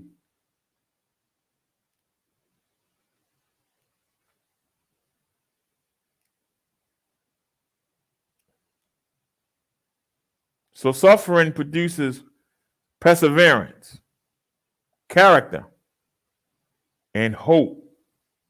And as long as you got hope, you can't never be shamed. I don't care if you got holes in your clothes. I don't care if you can't afford to wear a pair of shoes. I don't care if you only got lint in your pocket. If you got the Holy Spirit activated running through you, you walking with Jesus Christ, you acceptable to God. It don't matter how you look. That glow is going to let everybody know it's something special about you. When they see your behavior, when they see how you talk to other people, even when they wrong you.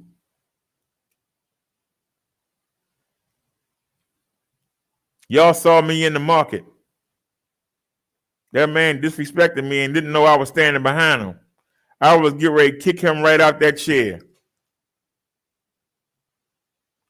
Was going to kick the teeth right out of his mouth. But when he came back and apologized, I offered him a handshake. I could have offered him a forearm to the nose, an elbow to the top of the head. I offered him a handshake, and he was so surprised, he jumped back. Why was he surprised? Because he knew.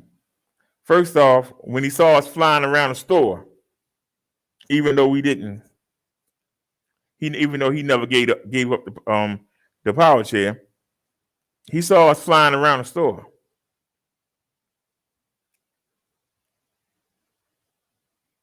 He saw me running a live stream. It's something different about this guy. He ain't just average.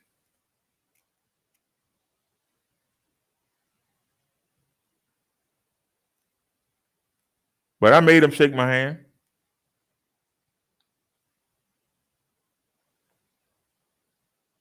To make a point. And the point was, you don't know who you messing with. Treat everybody with respect. You don't have to worry about getting disrespected. But when you don't have the courage to tell somebody something to their face, but you got the courage to say something when they're not around to somebody else, that's the ultimate wuss. That's totally different. Hey, how you doing, Tommy TR7? He said, yes, don't be part or practice the ways of this world, my friend. When you got the spirit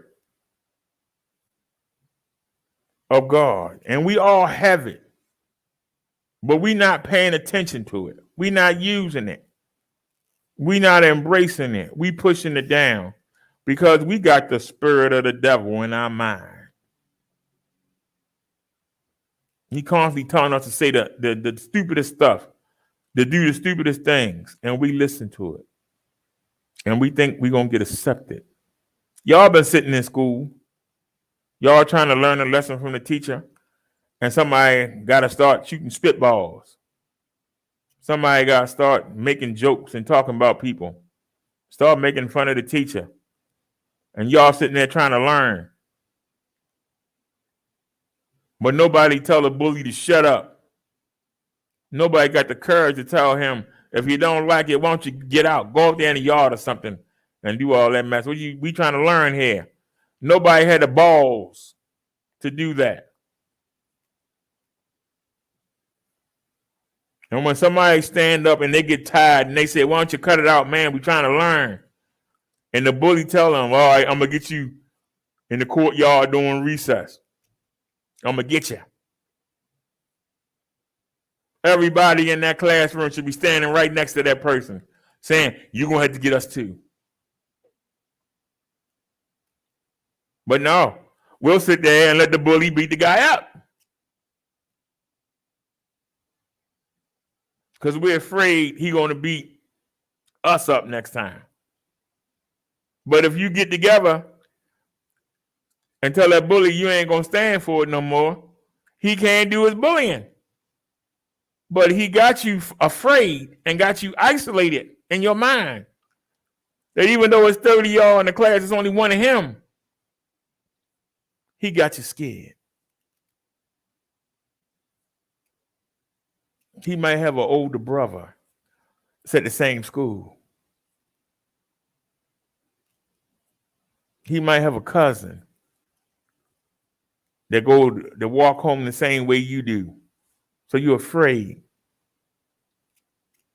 When you got Jesus in your heart, you ain't afraid of nothing. But you use wisdom and levels of discernment. There are times when people say something to me and I ignore it. There are other times people say something to me, God darn it. Bull Darrell come out there and beat the crap out of him. I'm embarrassed by my split personality, but God darn it, I couldn't imagine living without it.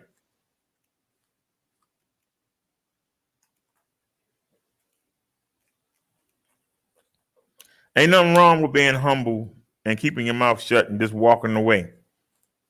But if you can't do it, if you can't do what Jesus would do, because here's the key. If you can walk away, walk away. You ain't a punk. You smart. Nobody ever wins a fight. And nowadays, winning a fight is worse than losing it.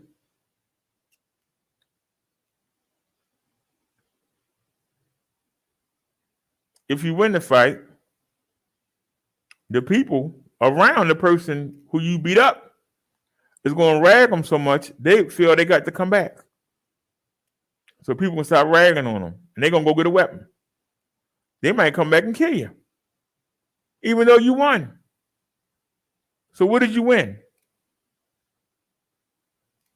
What did you win?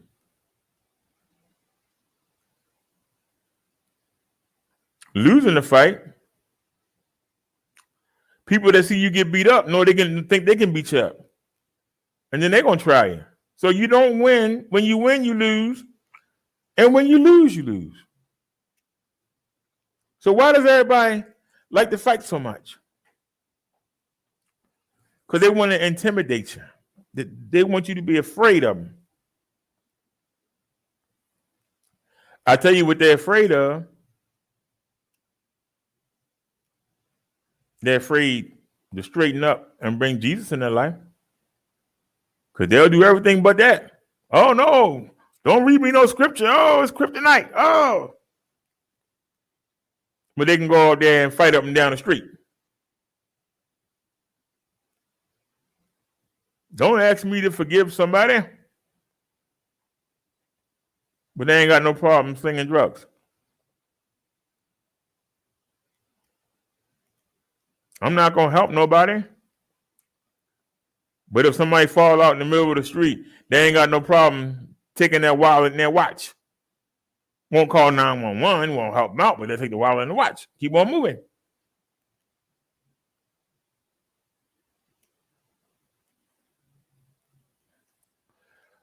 You see, at just the right time, when we were still powerless, Christ died for the ungodly. Wait a minute. At just the right time, when we were still powerless, Christ died for the ungodly. Very rarely will anyone die for a righteous person. Though for a good person, someone might possibly dare to die. But God demonstrates his own love for us. While we were still sinners, Christ died for us.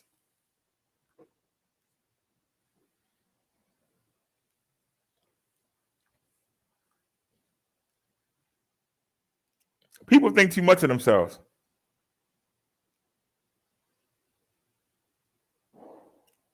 A lot of these trolls, that sounds like a gunshot. No, that's gunshots. Somebody got shot. Hope the bullet don't come through here. There ain't no firecracker. That's gunshots. I wonder who got shot tonight. That's gunshots. Firecrackers don't go pow, pow. Pow, pow, pow, pow. Gunshots, I mean, firecrackers don't do that.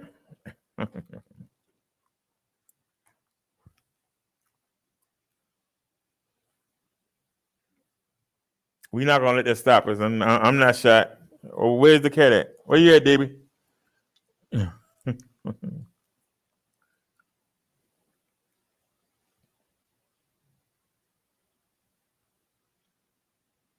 Y'all have to understand, you can't earn the gift of grace. You can't earn it. It's something that God gave to you. Ever since Adam and Eve ate from that tree and learned the difference between right and wrong and learned how to think for themselves, we have been drawn farther and farther away from God. God got every right to kill every one of us. But that's not what he wants. He wants us all to be saved. And he gave us a way to do it. He tried different things over the past 3,000-4,000 years. But this was the best plan, to get us to come to him through Jesus Christ. So while we in this state, and this state ain't going nowhere. Temptation ain't going nowhere. Our ability to want to do drugs ain't going nowhere.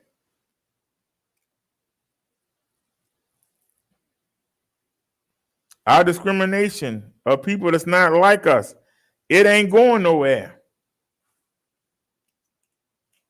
Us treating people that look differently, it ain't going nowhere.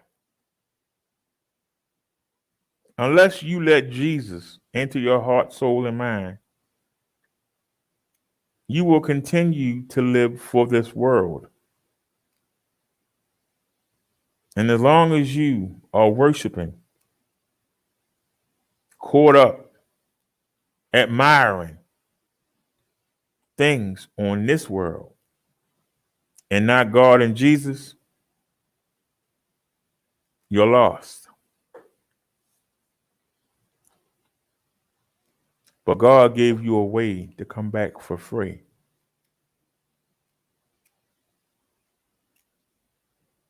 God demonstrates his own love for us. While we were still sinners, Christ died for us. He didn't just die for who he thought he was good. He didn't just die for the people that know him. He didn't just die for the people that have reverence. He died for everybody. They tried to single out a single people. They tried to wipe out everybody on the planet. There's the helicopter. Somebody did get shot. There's the helicopter.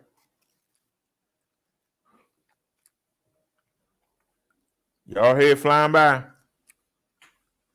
And I got the window open. Let me see. Can we look out the window? Just looking out of the window, watching the asphalt grow.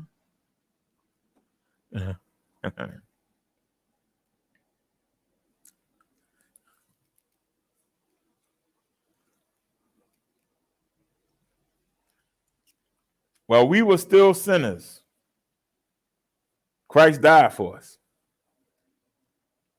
We didn't deserve it. He ain't do nothing wrong. But in order for us to have a relationship, he came down here and died for us. So now we have been justified by Jesus' blood. How much more shall we be saved from God's wrath through him? For if we were God's enemies, we were reconciled to him through the death of Jesus, his son. How much more, having been reconciled, shall we be saved through his life? Not only is this so, but we also boast in God through our Lord Jesus Christ, through whom we have now received reconciliation. Y'all know that reconciliation means to come back together, to come together. If you leave your wife or husband and you come back, they say y'all reconciled, y'all back together. Jesus brings us evil, sinning human beings back to God. Jesus is the pathway to God. If you're not walking with Jesus, you have no contact with God. You can pray to God all you want. God ain't going to hear you. He can't stand to look at you. But through the blood of Jesus, he can. Can I say that again? On your own, God can't stand to look at you. He can see all the evil. He can see your evil thoughts. He's perfect. Why would he want to look at you? Why would he want to deal with you? You love what he hates. You are his enemy. But Jesus can bridge the divide. He's the gateway. He's the gatekeeper. Jesus is going to decide who goes in the paradise and who goes into the lake of fire.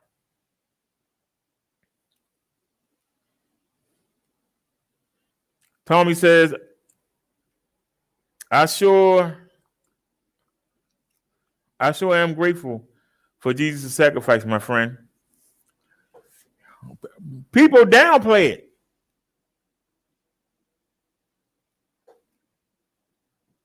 You know, I like to show this to people because it really throws them off. Because people just don't know. But I want y'all to see something real quick. Because I always shut everybody up when we come in. This is John 1.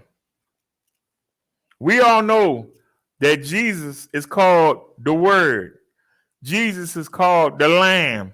Jesus is called the Light. Jesus is called the Messiah. So, let's look here and let me show you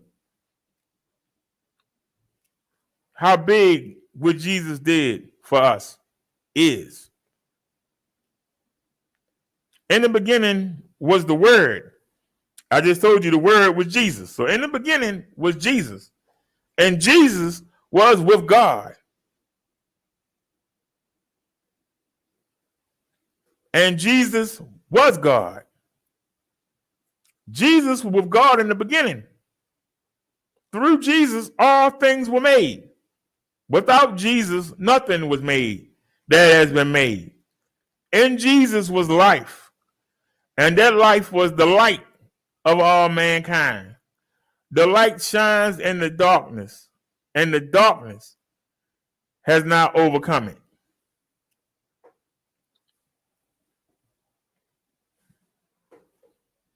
The man who was the closest to Jesus, that hung on his every word, the young man. I think John was in his teens. John got the biggest gospel because he clung to Jesus. Oftentimes had his head on his lap, to the point that some atheists tried to say that they had a relationship, if you know what I'm trying to say. This disciple says that Jesus was there in the beginning with God.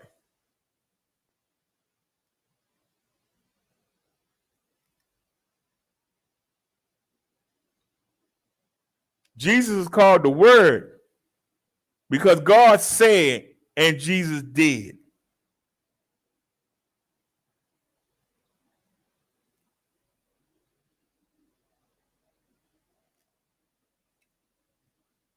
God created Jesus first.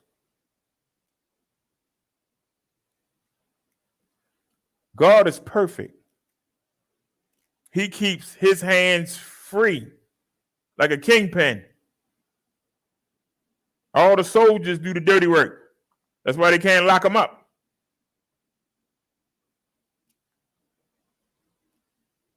In order for God to be perfect, he can't do imperfect things.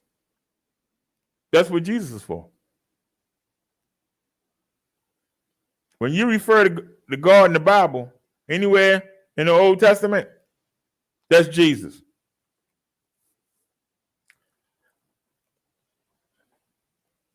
So Jesus was told to make the earth, and he did it. And he was told to make the land, the sea, and all that, and he did it. And he was told to make us. And he breathed the same breath that God breathed into him and breathed it into us. Jesus was there from the beginning. Why do you think you can get over on Jesus? Jesus was the cloud that followed the Israelites. Jesus was the one that talked to the Israelites and scared them so bad. They told Moses, don't let them talk to us anymore. We don't want to, we're scared to hear them talk.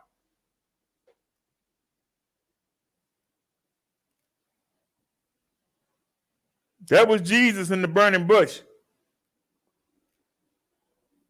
When they say nobody has seen God, nobody has. That was Jesus. That was Jesus that Abraham wrestled with. That was Jesus that Moses talked to.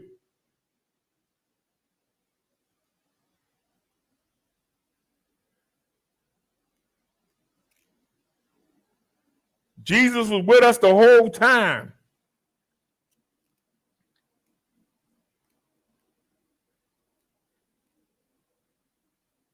Jesus put Adam and Eve together. Do you think he wanted them killed?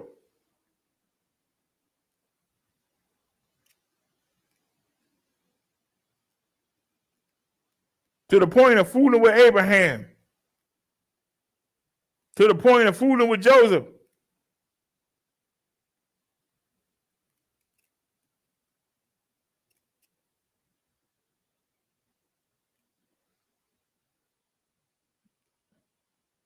Jesus got rejected at the mountain.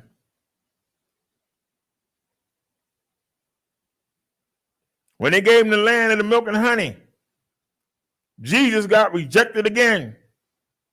They had Jesus in the cloud there the whole time. They didn't want him. We want our own human king. We don't want you, Jesus. And yet he still came and died for us. If he doesn't love us, what he does? We have denied and denied and denied and denied and denied this man. He's still Oh, well, Jesus ain't God. No, Jesus ain't nobody. He was a human being. He ain't nobody. Yeah. Go read your Bible and see how we've been pooping on Jesus since the beginning.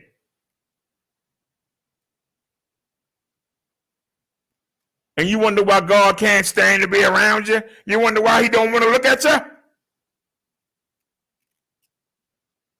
Look how you treated his first creation. The creation that created you. Why would he want to be around you? Why would he want to fool with you?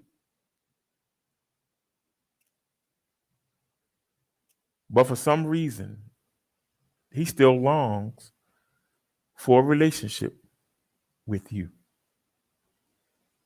As much punishment as we put on Jesus, he still came down here and lived as one of us.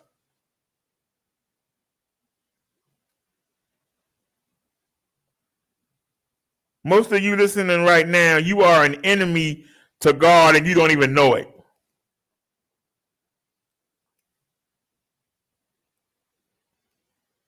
Yet, he still wants a relationship. So when he say, forgive your fellow man, they forgiven you. Why can't you do it? Somebody owe you some money. Somebody owe you a pair of shoes. You want to kill them. Go look back through the Bible and see all the things that we've done to Jesus over the past 2,000 to 3,000 years, and tell me how that compares to somebody owe you $10, you're going to beat them up. Somebody tried to get a date with your girl, you're going to go kill him. Somebody stepped on your brand new white tennis shoes, and you're going to throw them off the subway platform.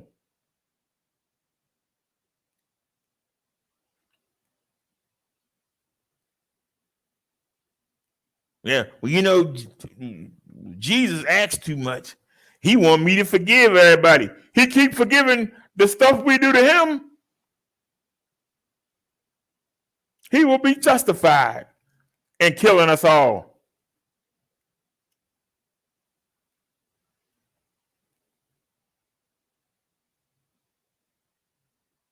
He says, I forgive you. Why can't you forgive your brother?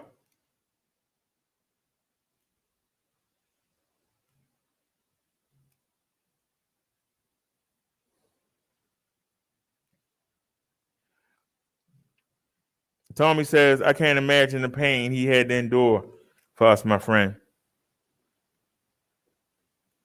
And he was willing to do it.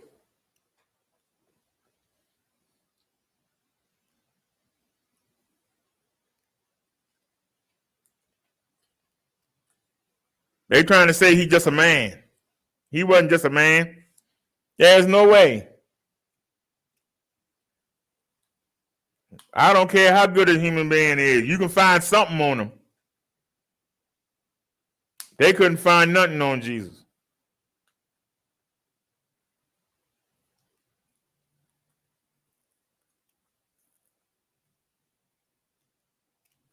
With all the archaeologists, with all the great scientists, with all the great digs, can't nobody find Jesus' body. Bones don't go away.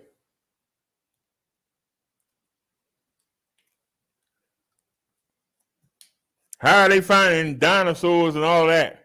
Bones don't go away.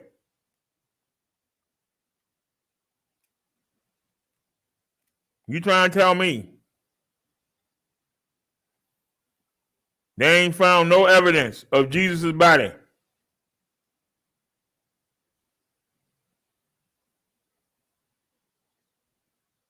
They had 4 soldiers watching his tomb. 4 of them. And y'all know that the Roman soldiers were some of the best fighters of that time. And you want to tell me some fisherman, a tax collector, a doctor, who were hiding. They came out there and beat them soldiers up and took Jesus' body.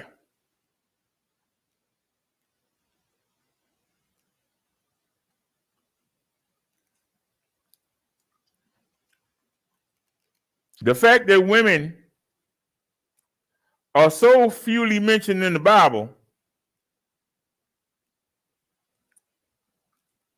but it's the women who discovered Jesus was missing. It's the women who came and told the men what was going on.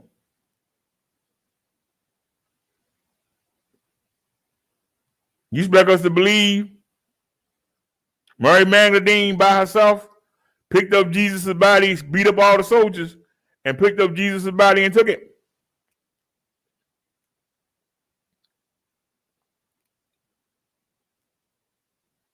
Depending on who calendar you use, whether it been 2,100 years or 3,100 years or whatever, ain't nobody ever came out.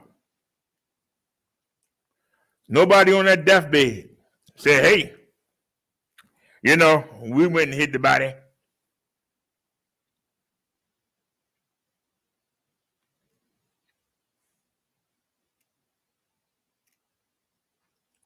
When he was up on that cross, people were taunting him.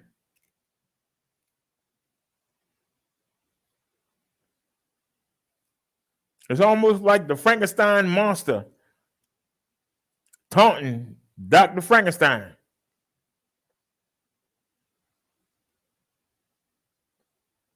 Get down. You supposed to be the son of God, the king of kings. Come on, get down. Because see, the clergy told them that Jesus came back to help them get back Jerusalem and Judah, to help them get back to where they was.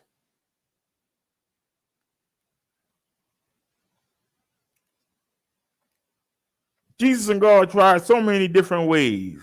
Go through Judges. Look at how many ways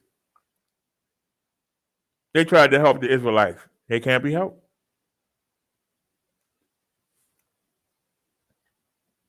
King Solomon,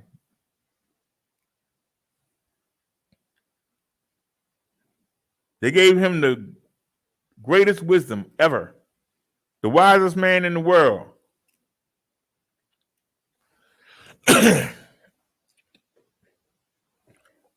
Women brought him down. David, through all the suffering that Saul put him through, had him on the run, being hunted down, came back and conquered. A woman brought him down. A woman. He had 400 women in his concubine, 400 virgins. And you want somebody used up leftovers. Yeah, because human beings are stupid. You got 400 fresh virgins, and you lose it all to mess with somebody leftovers. It's used stuff.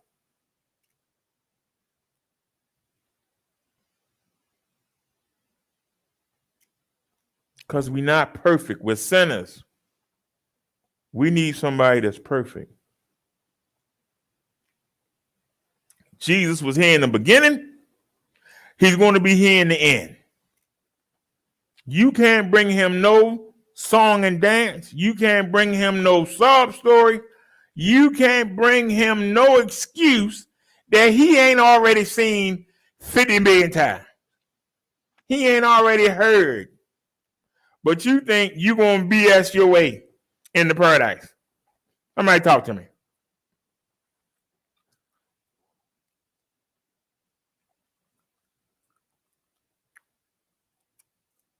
Hey, how you doing, Kevin? Welcome to the show, buddy. Hey, we got Kevin Joseph King here.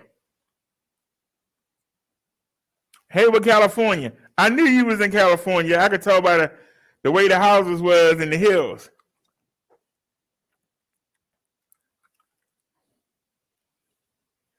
Welcome to the show.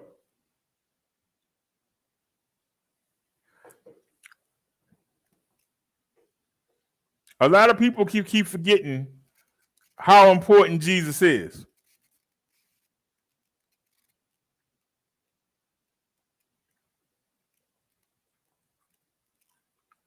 Now, just as sin entered the world through one man, and that was Adam. Technically, Adam and Eve. Don't get it twisted. And death through sin. And in this way, death came to all people because all sinned. You're being told again, sin is the way to death. Sin is the road to death. And it's not the death that we live right now. It's not the physical.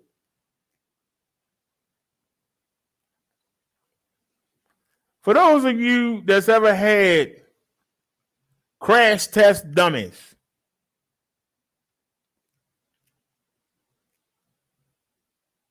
for those of you that ever had puppets when you were growing up, there is no spirit in them. There is no life in them. You can use your imagination and pretend that they have life. But without you manipulating them, they just lay there. That's what your body is. Without the soul, the life force, the spirit, whatever you want to call it. But you know what I'm talking about. Your body, your physical body, is just that. A doll. When you die, your spirit leaves your body. You experience two deaths. Your first death is the physical. Anytime somebody dies or is killed,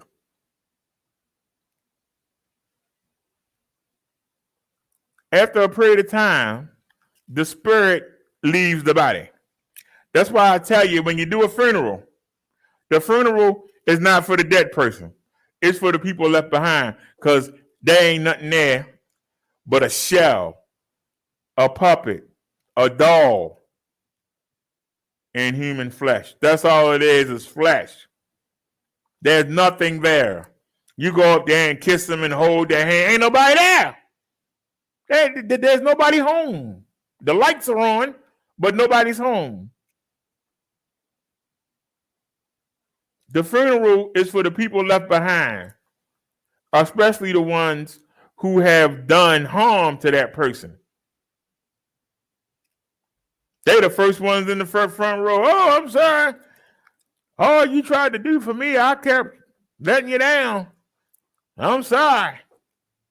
That's what a funeral is for. A funeral is for the people left behind. So you worrying about what's happening down here. And you think that's it. I got to have all the fun I can have. I got to do everything right now. No, your spirit continues on. Now, will you continue on and be in a good area? Will you be comfortable, happy, joyful? No more pain, no more physical anything, no cancer, no anything? Or will you be on the slow burn in baby hell?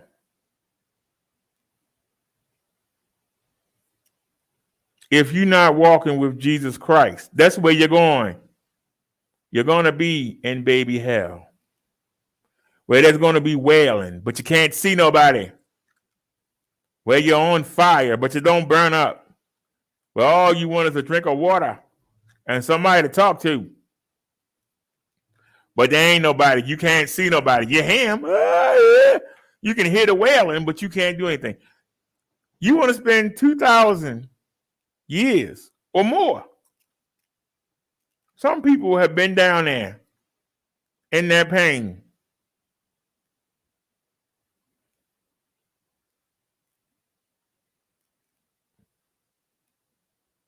Before Jesus died. Before he died. Don't know when they started keeping records.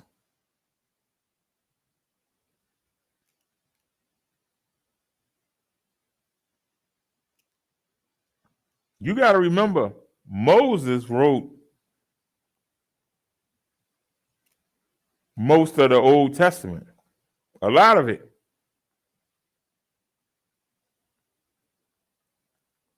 Jesus told Moses what to write. It could have been stuff before then. Moses wrote what he was told to write. So when people say it could be dinosaurs and things like that, stuff could have happened beforehand. But our story starts with Adam and Eve.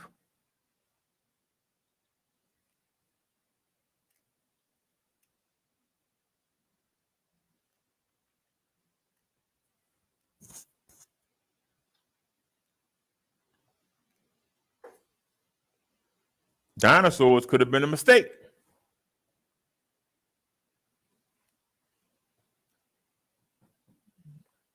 Might have took them several times until they got the right formula.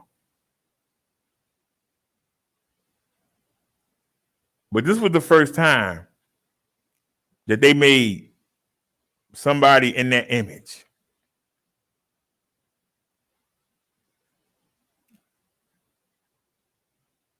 The angels look weird.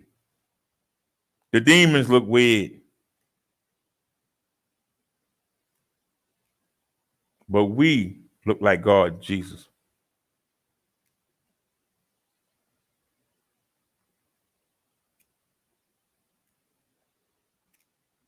We look like God and Jesus. Nobody else does. When you look at all the visions that are given to the prophets, it's always, they got the face of a lion and they got the feet of bears, and we're the only creatures that look like God and Jesus.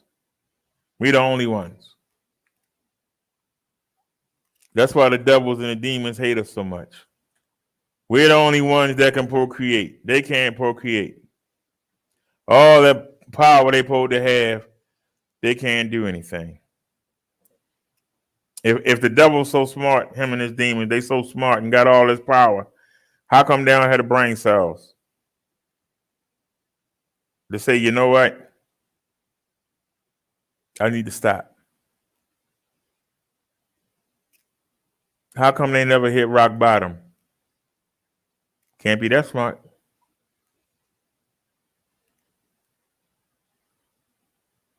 You've been doing something according to our calendar for 2,100 years.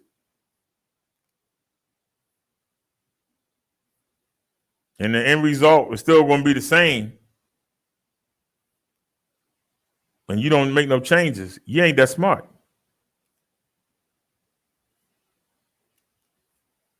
If you couldn't figure out that Jesus and God was counting on you to keep the people amped up so that they would crucify Jesus, so that he could give everybody a chance. Y'all don't realize the devil was defeated at the cross. These things that you see going on today is because the devil angry. And he getting people to do stupid stuff to show that anger. He knows you can do something that he can't do. You can go to paradise. and be welcome there. The devil and his angels were thrown out of heaven. They were thrown out of paradise. They want to make sure you can't go.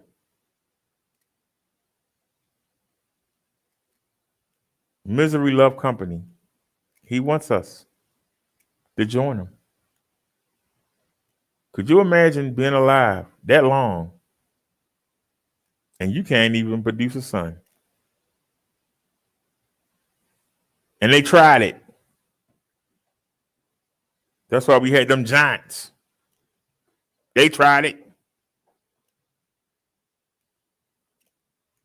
God told Jesus to do the flood and drowned all of them. They're angry. Those demons are angry. But we don't have no superpowers. We don't have no special gifts. But we do have Jesus. Jesus can fight for us.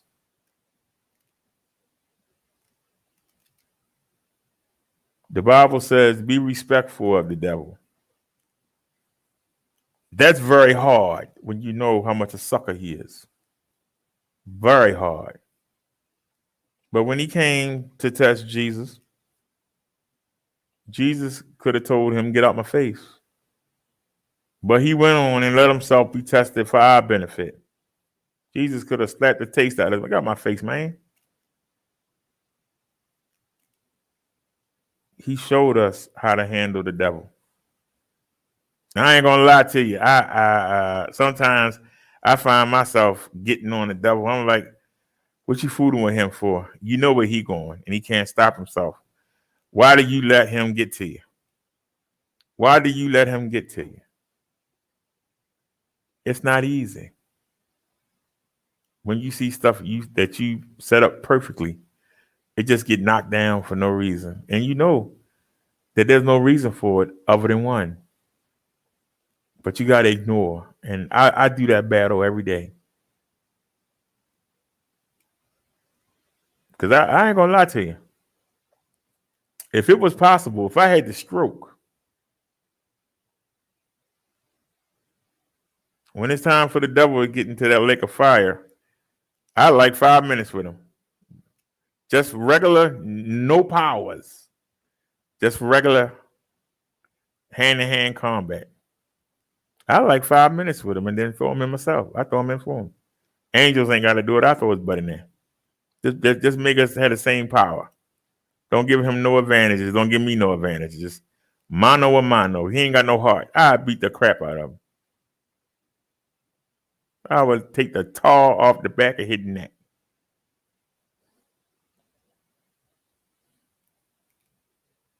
Because see, all you got to do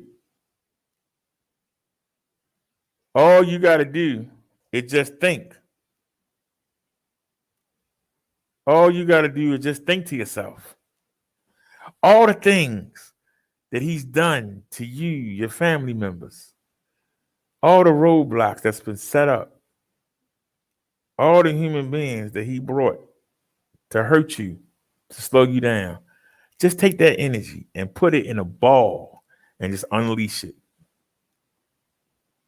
If you take that energy, instead of doing something negative, do something positive. That's how you hurt him. He's mad right now.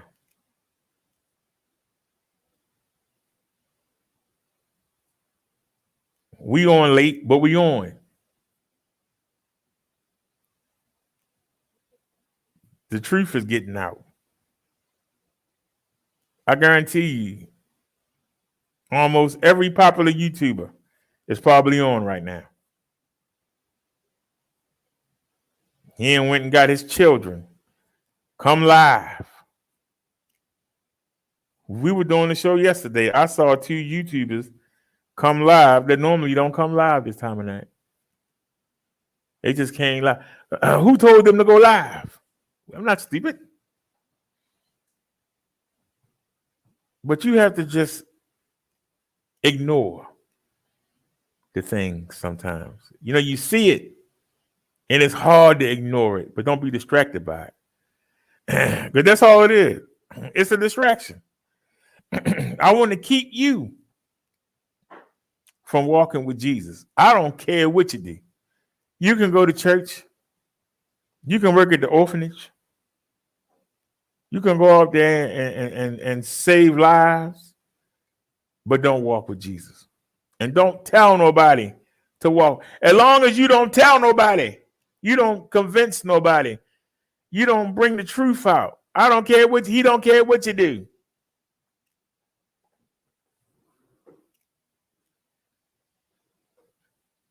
He don't mind you going around glory. Hey, Lord. Woo, he don't mind that. Because the people look at you like you're retarded. He don't mind that. I've known, especially old women, that they can't stop saying Jesus this and saying Jesus that, and would turn around and slap the taste out your mouth in just one breath. And then go right back to, oh, glory.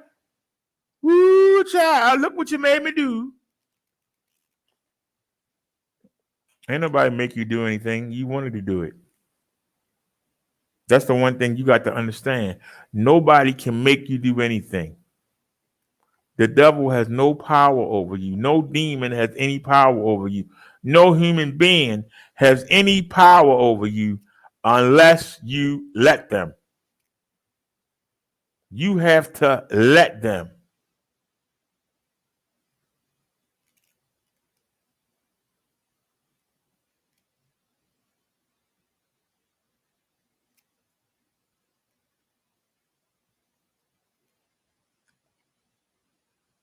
You know, somebody young told me they couldn't live in the slavery days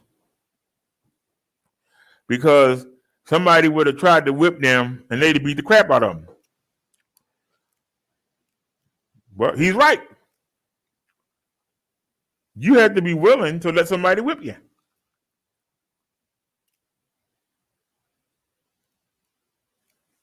You have to be willing to let them tie you up. In order for somebody to get in the death chamber, you have to be willing.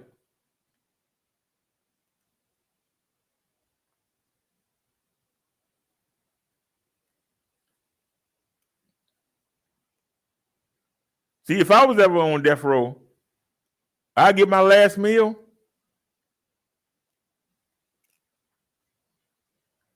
But while I've been doing them 25 years, I would save up little pieces of my forks and knives for when I had to eat. And I would make up a new set. It would take a while. You break a little piece of plastic off or whatever. And while they were trying to walk me, I'd stab everything in sight. They shoot me, so what? They'll put my body up there on the table or put me in a chair. I'm already dead. I'd rather go out swinging before I get to the chair. Let me decide how I die.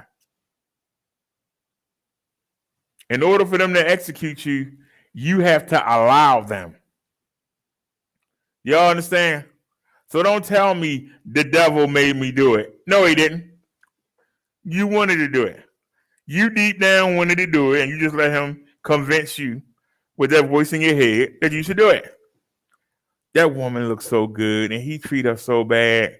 I know they married. I know that's not my woman, but you know what? She just looks so good. I'm gonna do it anyway. And then when you get caught, oh, you know, the devil made me do it. Yeah, okay. You wanted to do it. Instead of you going to Jesus and saying, take this desire. I want this woman so badly. Take it from me. I want to go do that drug so badly, Jesus. Give me the power to overcome it. I'm going to lean on you. These bullies beat me up every day in school. I'm tired of getting beat up. Give me the power. Make something happen to them, or just let me hit one of them one time and they all be scared and won't bother me no more. Just give me the power. I need your help. We don't do that. Instead, we break away from Jesus and we say we can do it on our own. and then we mess it up. And then we wind up in trouble. And then we go, oh, Jesus, where was you at? You never came to Jesus to ask for help. You tried to do it on your own, and you messed it up. And now you want to blame Jesus and God. Somebody tell me I'm lying. Wait a minute, because I'm not reading the chat. Wait a minute. Bobcat says, back with your organized religion, please comment on the book of Enoch. Explain why it's missing from the Bible. Are you ignoring my question? Well, Bobcat, we have sermons up on the book of Enoch.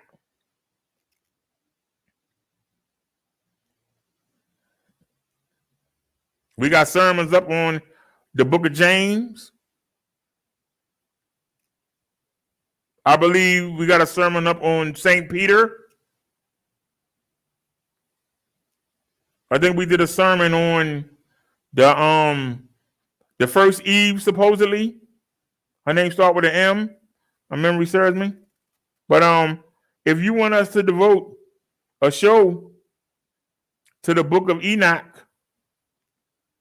we can do that tomorrow.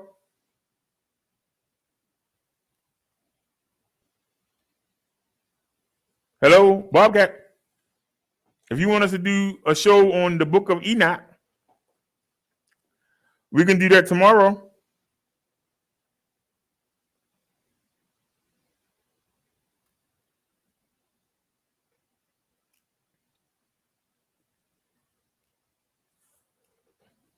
Hello, Bobcat. Where you go? You said I ignored your comment. I wasn't looking at the chat. Y'all can see I was looking that way at the wall. But now you can see me looking down. I'm looking down at the chat. On the monitor, I see what y'all see on the screen. Except I don't see myself at the bottom. But we can do. But we on Romans 5 right now.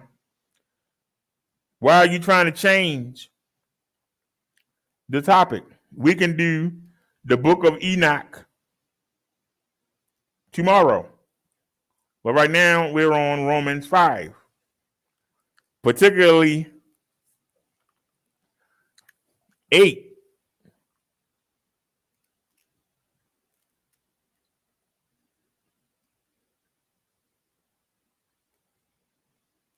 But God demonstrates his own love for us in this.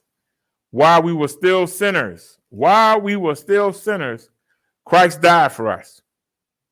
We didn't have to stop sinning for Christ to die for us. But now that we know Christ died for us, we should want to stop sinning on our own.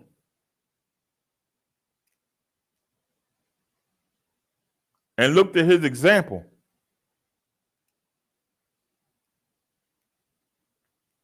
He humbled himself and let mere humans, whom he created with his own hands, kill him. That's pretty much like Dr. Frankenstein letting the Frankenstein monster kill him.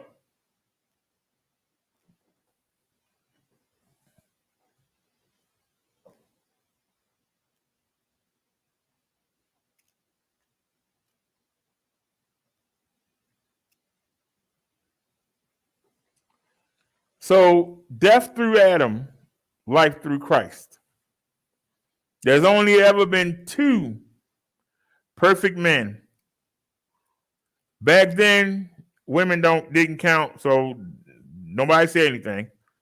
Because there was Eve too. Eve was perfect. You only had 2 perfect men on the earth. And see, even though Eve got the apple and ate it, and then got Adam to eat it, the man counted. He was in charge. She wasn't.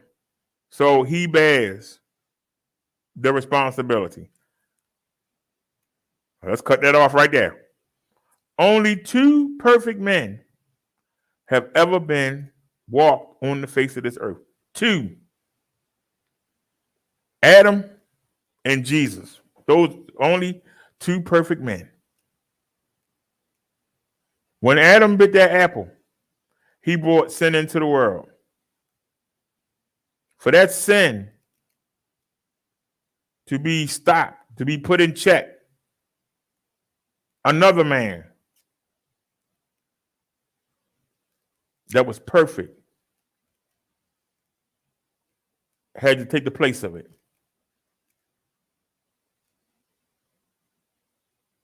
Nobody on earth, because we all came from Adam. So we all inherited the sin through hereditary. We all are sinners. We all are evil. Even the nicest person has an evil thought in their mind. Even the nicest person has a hidden evil desire that they stifle. We are all sinners. We are all no good. Some might be better than others, but we all fall short. We can't match up. We can't hang. We can't maintain. I know people, I'm not going to have no drugs today. And 2 weeks later, they back where they was. I'm not going to cheat on my wife today. A week later, they at the hotel with some woman they don't even know. We can't do it by ourselves. We need Jesus. That's why he came back. His perfect body matches Adam's body, which became imperfect. So since the blood that we have from Adam through hereditary, remember the life force, the spirit is in the blood. Adam's blood can't help us, but Jesus' blood can. And we need to let him wash us. Let him come in and cleanse your bloodstream. Let him come in and wash your sins away. So that when you call on God, he can actually see you and look at you and actually deal with you.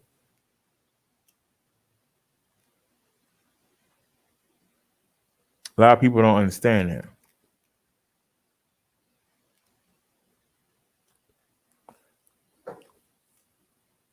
So, when we accept Jesus as our Savior, and when we turn over our life and body to him and forget what we knew before, we are justified by Jesus' blood.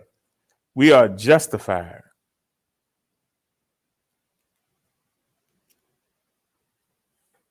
Chung Lee said, where's the link? Where's what link?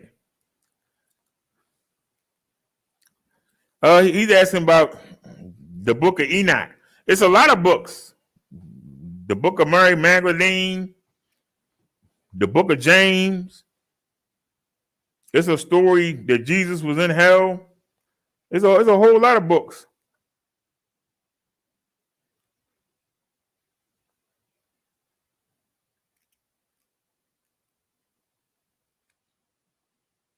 Some of them weren't able to be verified.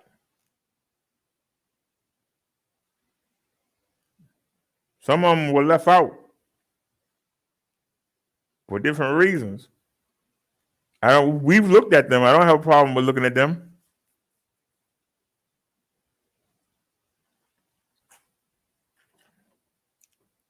But if something is left out, it's a reason for it.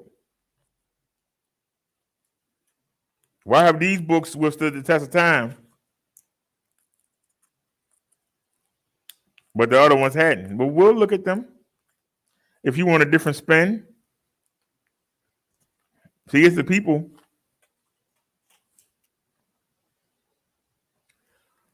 who want the different spin are normally the ones that want to find a contradiction somewhere.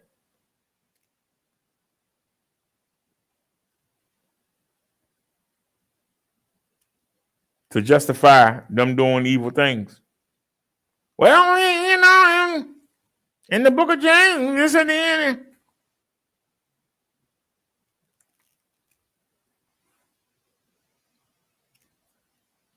It's one book that said that Mary Magdalene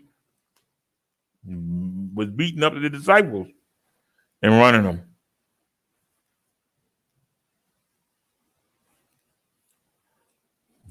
That don't have nothing to do, you know, with what we talking about.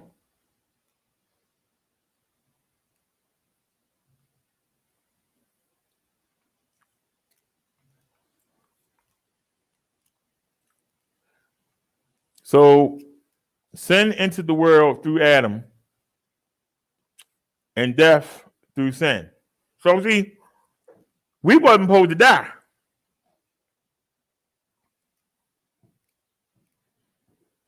We were made to live forever.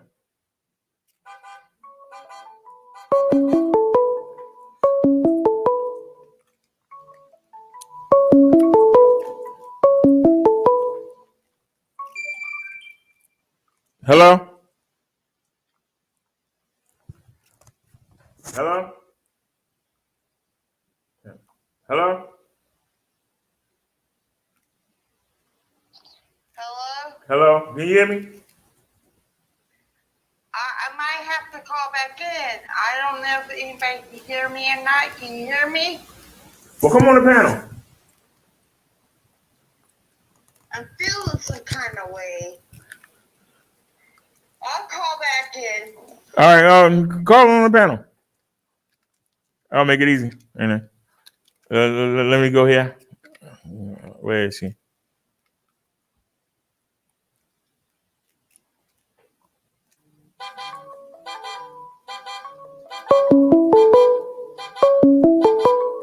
Oh, she asked for the link. Oh, okay.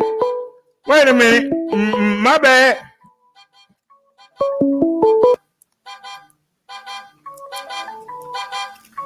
There it is. That's what you're saying. There you go. There it is. Come on the panel. Hello? Hey, BD. Don't say you feeling some kind of way. You didn't express yourself. You didn't. You said, where is the link? What link? The link for what? See, I know what you're talking about. I thought you were talking about. Call me back, BD. Wait. I don't even give a fuck. What are you doing? Ho. Stop. Stop. I didn't do anything wrong. I didn't do anything wrong, Chung Lee. Stop. Me and Beth's been hanging out, okay? I don't need, like, some, you know what I'm saying? No, I need you to stop. Just stop. Please. Stop. I can't hear you, BD. Well, the link is on the screen. It's in the chat. You know that? I didn't understand what you were saying. This is a misunderstanding. You handsome. You know, I don't even know what you're saying. I thought you were talking about a link for Enoch. I didn't know you meant a link for the show. I thought you meant a link for what Bobcat was talking about. Like, go off with some motherfuckers. Brother Derek, you hear me out? We're doing the Saturday sermon. Why would you want to go off doing the Saturday sermon?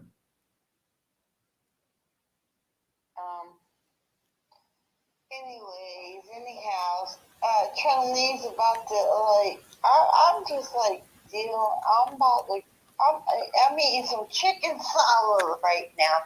Okay? I'm eating some chicken salad right now. Anyway, I'm about to go, like, I could do some whiskey too, Brother Derek. I'm being good. Fuck you, bitches. All I gotta do is say my haters, y'all make me fucking money, bitches. So get to work, bitches, and make Brother Derek some money too, because I know Brokeback bitch. That's all I got to say. Bitches, hey, Brother Derek, I can't hear a thing you fucking saying. Hey, you know, I love you. I don't even care what you're saying. You know, I got money and I back bitches I love, okay? So, okay, let me talk to you after the show because you're live right now. Let me talk to you after the show, okay, dear? Shut the fuck up, all right? You broke back bitches. That's all Anyway, I'm eating some chicken salad. I can't even hear you, Brother Derek. I'm sorry if I'm I don't even. I didn't hang up on her, but I didn't do that. I was sitting there holding the phone. All right, y'all. Let's get back to the show. I did not hang up on you. At least she's gonna call back.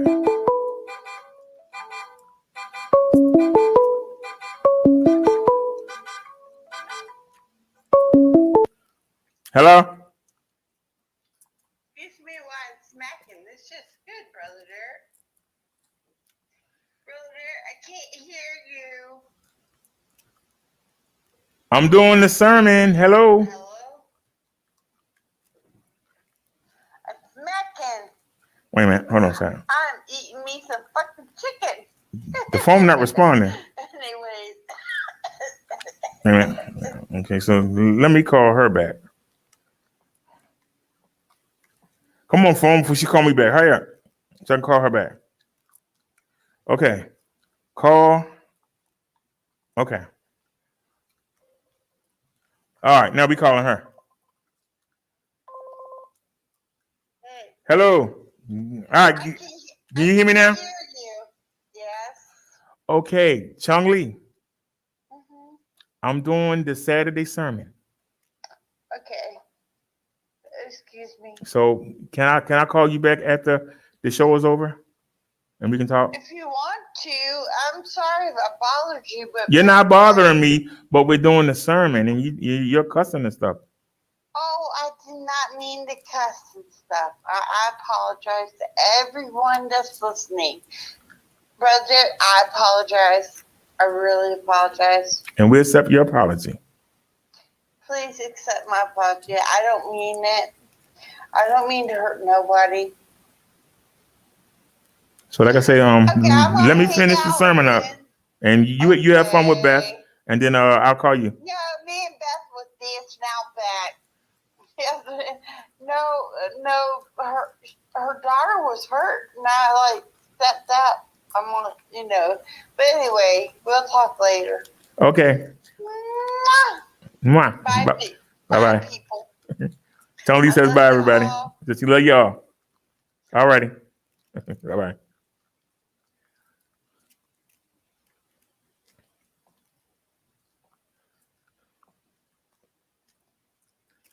All righty. Let's get back to the sermon.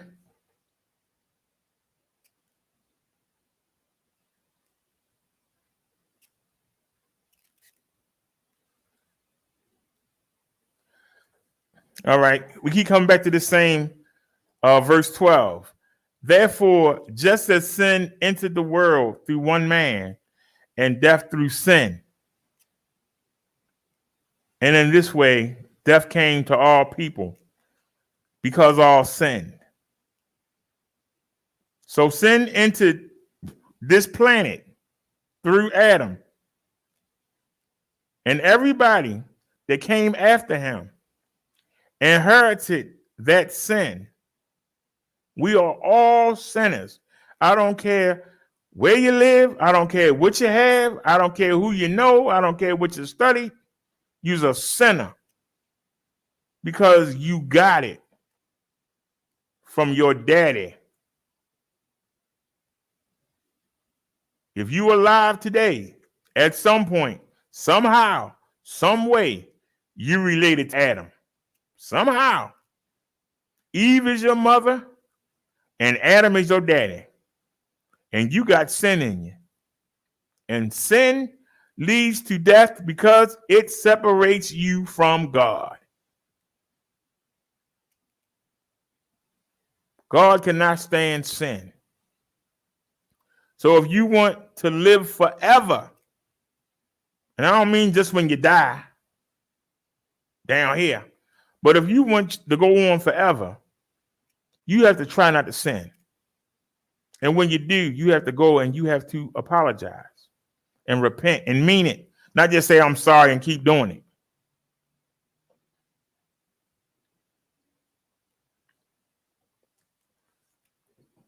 Now, St. Paul continues on, to be sure, sin was in the world before the law was given, but sin is not charged against anyone's account where there is no law. Nevertheless, death reigned from the time of Adam to the time of Moses, even over those who did not sin by breaking the command, as Adam did, who was a pattern of the one to come. But the gift is not like the trespass. For if many died by the trespass of one man, how much more did God grace and the gift that came by the grace of the one man, Jesus Christ, overflow to the many? Nor can the gift of God be compared with the result of one man's sin. The judgment followed one sin and brought condemnation, but the gift followed many trespasses and brought justification. For if by the trespass of the one man death reigned through that one man, how much more will those who receive God's abundant provision of grace and the gift of righteousness reign in life through the one man, Jesus Christ? Ava J says, good night, BD Nia. I have to get up early in the morning. Have a good night, everyone. All right, y'all. It's almost 12 o'clock. Let's wind this up. We might have to bring this back on another topic.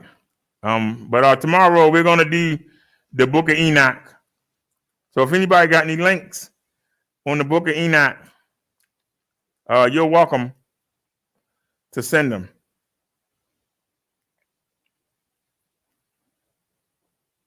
But let me get you through this real quick.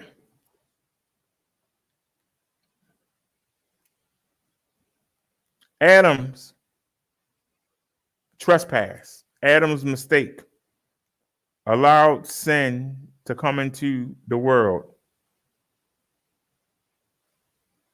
Sin is anything that God can't stand, that God can't stomach. When we sin, we push ourselves away from God.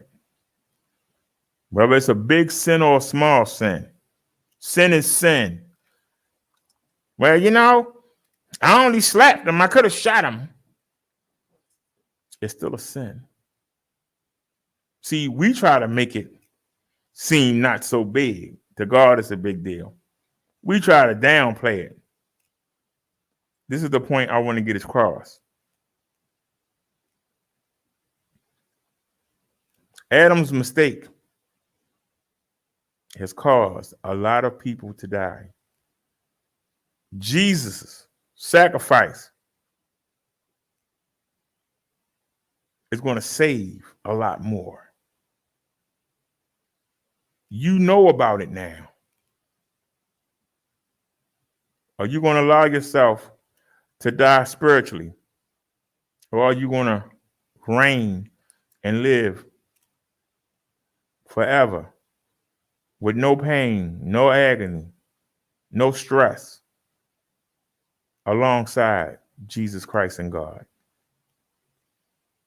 That's the thing you should be working on. Anything down here is not worth that. You can follow and walk with Jesus and God and still have a good life down here. You just have to do without some of the extras. You might have to take some flack from some heathens.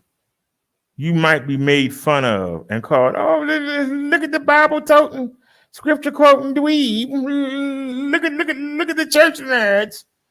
Those people are not going to reign with you. That's why they say those who are first down here are going to be last up there. Because see, they're not going to make it. They might be living in nice houses, eating nice food, and have all the fun right now. But later on, they're going to be down there suffering, wishing they could be where you was. So it's okay to suffer down here. As long as you suffering for something greater. You know, if you work at a business and you mow lawns, you work 8 hours a day like everybody else. But if you sit there and you put your money to the side where everybody else is out there having fun and going to the club, they partying, going to amusement parks and doing all kinds of stuff. If you save your money and you work hard, you can get the trust of some of the people who lawns you cut. And after a while, you'll be able to pick them people up on your own. And then you can start your own business. But see, you're going to have to suffer because you're going to have to get your own equipment. You're going to have to get your own truck. You're going to have to get your own employees. You're going to have to suffer while everybody else is living it up. But when you're ready and you quit and you got a third of the customers and they now calling you and you servicing them, everybody else goes, oh, look at him. He think he did something because he got his own business now. Just wait. I'm going to go tell everybody that he used cheap chemicals. I'm going to tell everybody his lawn equipment ain't nothing. See, those people didn't have the heart, the discipline to start their own business. But now they see you doing a little something, they're going to come try to knock you down. But if you stick to your guns and you deliver great quality, if you deliver great quality, people will respect you and they will call you and your business will grow. It's the same way with religion. People going to make fun of you. Oh, look at you. Every time I turn around, you got the Bible in your hand. What, you going to preach to me? I like my booze and my women. I like to do my little weed and my drugs. You ain't going to tell me what to do? You walking around with your Bible. You ain't all that. They know they can do better. Instead of trying to do better, they try to break you down. Don't let nobody break you down. Don't let nobody make fun of you. Don't let nobody call you out your name and take it personally. Ignore it. You know why? They're going to get the punishment in the end. The long punishment. These 75, 80 years down here, there's nothing. If Jesus don't come back for another 2,000 years, the people that's making fun of you, that's putting you down, that's holding you back, they're going to be down there in baby hell their whole 2,000 years in agony. You're going to be chilling with Moses and Abraham. You're going to be chilling with the 12 disciples.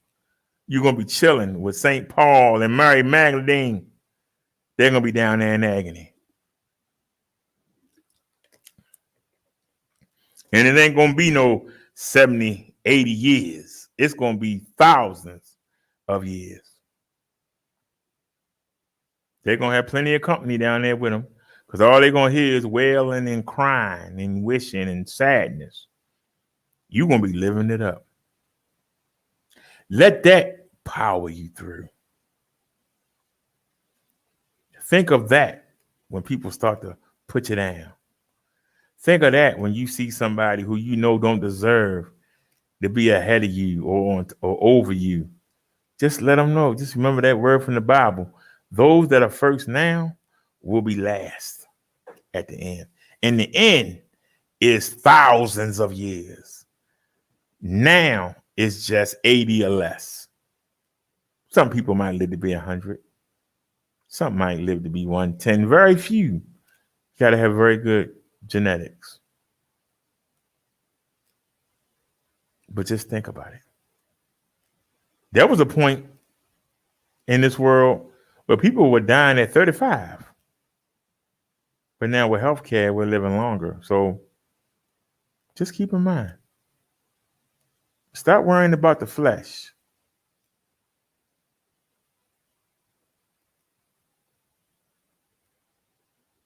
when people see you doing positive things, it makes them feel insecure and they try to stop you. All right, y'all, it's almost 12 o'clock. It's almost 12 o'clock, y'all. Let me come back to the main screen because all I can see is what y'all see. Let me come back to the main screen.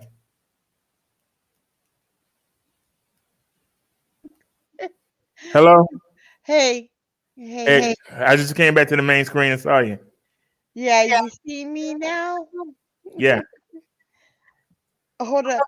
I got like, I think I'm too loud or something. Something's wrong.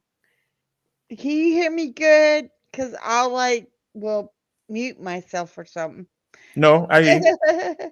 How you doing? I'm doing pretty good. We just finished up the I Saturday. don't agree with everything you say, Brother Derek. I have an issue with what you're saying. Yeah. Okay. Because I think you should be strong. I'm like I don't, me and you have had issues, right? We be Mhm. honest. Me and you've had issues. But right? But we call it like we see it. And just because I'm seeing something happening on all I'm saying is me and Beth was dancing on the patio. Brother Derek, you hear me? So did you hear the part when I said everything that we've done to Jesus since the beginning, and Jesus still Oh, forgives us all the things that we've done to him? I think a bunch of people on YouTube are fucking hypocrites, but you're not, Brother Derek. You hold your own and call these motherfuckers out. Because I will, if you won't. And that gets me in trouble. But it is what it is. Okay, and we have to learn to forgive. I do forgive, but who forgives me, Brother Derek? None of these motherfuckers forgive me. And you know who I'm talking about, but I won't talk about them because it's a bunch of. It I know is who you what talking about. All it right, is. look. But who forgives me? I forgive everyone, Brother Derek, and I do, and I support, right, and I show up, right. But these motherfuckers don't want to forgive anything I do, and I'm not a tribal motherfucker. I speak the truth just like you, Brother Derek. But I let it go. Whatever hate they had for me, right? I let it go. But they should let their hate for me go too. But you don't need them. I don't need them. You need Jesus I and God. No, that you need Jesus and God. As long as they forgive you, it don't matter what nobody else say because they would I decide forgive whether or not myself. to go in the I pit. got you, Brother Derek. I get it. I forgive my fucking self. I don't need them if I give myself, right? And I've helped a lot of people out on here. And I'm not gonna say what I do, because that shit don't matter either. Because God knows what I do. So I only come up here for you, Brother Derek Knight. Fuck 'em, these fucking bitches. Sorry, but it is what it is, right? I'm eating chicken salad. And talking to Brother Derek. But anyways, yeah, I'm not hiding. I'm not fronting. But no, but these bitches want to say some shit about yeah, I give Brother Derek's shit I want him to have, bitches. So yeah, Brother Derek got a wash machine, right, brother? These bitches want to call me out on this fucking shit. I don't claim credit for it because we're human beings and we're supposed to help each other out, bitches, right? So y'all can step the fuck off. If I want to give Brother Derek something, I will, bitches. So that's all I gotta say while I eat my chicken salad. All right. Well, I'm getting ready to go Yeah. in here and My watch brother boxing. And My I'm going. brother Derek, they were calling me out for helping you. Fuck these bitches. For real. They said Chung Lee bought brother Derek a washing machine. No, I gave him what I could because I'm not rich. Right? Right. But I But to did those what people, I could. those people who Fuck were you worried about it, bitches. No, let me say something. it was Fuck 60 you 40, bitches. and I paid the 60. So Hey, I just brother want you to know Derek. that. No, brother Derek. I helped you just as much. I said you did. I said that it was. It was no 60-40. I gave you more than 40. I said 60 40%. Whatever. Mm. I didn't. That doesn't mean what you gave. That said a percentage. I was trying to say for the people that were saying Oh, that you bought it outright, and they're going around. I know did. you helped me get it. I did, but brother Derek, it ain't about that, right? It's not about that. No, Fuck because you. I'm Can not I worried say about what they're something saying. to them? Fuck you, bitches. You wish I gave to you like I gave to brother Derek. So, y'all can trip on us. Fuck you. That's all I have to say. Step off. Drop the mic. Okay. Eat my chicken salad. Bye, bitches. Word. Alrighty. Like I said, I'm supposed to get off at 12 a.m. and it's 12:01. So, Chung Lee, have a great night. Ava J, thanks for stopping by. Thanks for coming by, Nia. We love you. I wish Liz would have came, but she's probably asleep. Bobcat, Tommy, Kevin King. Thank you for coming by today, Kevin King. Appreciate it. And don't be a stranger. Do not be a stranger, sir. For those people that don't remember, it was when I was in the hospital, Kevin King made 2 videos letting y'all know that I was in the hospital and I was okay, and I appreciate that.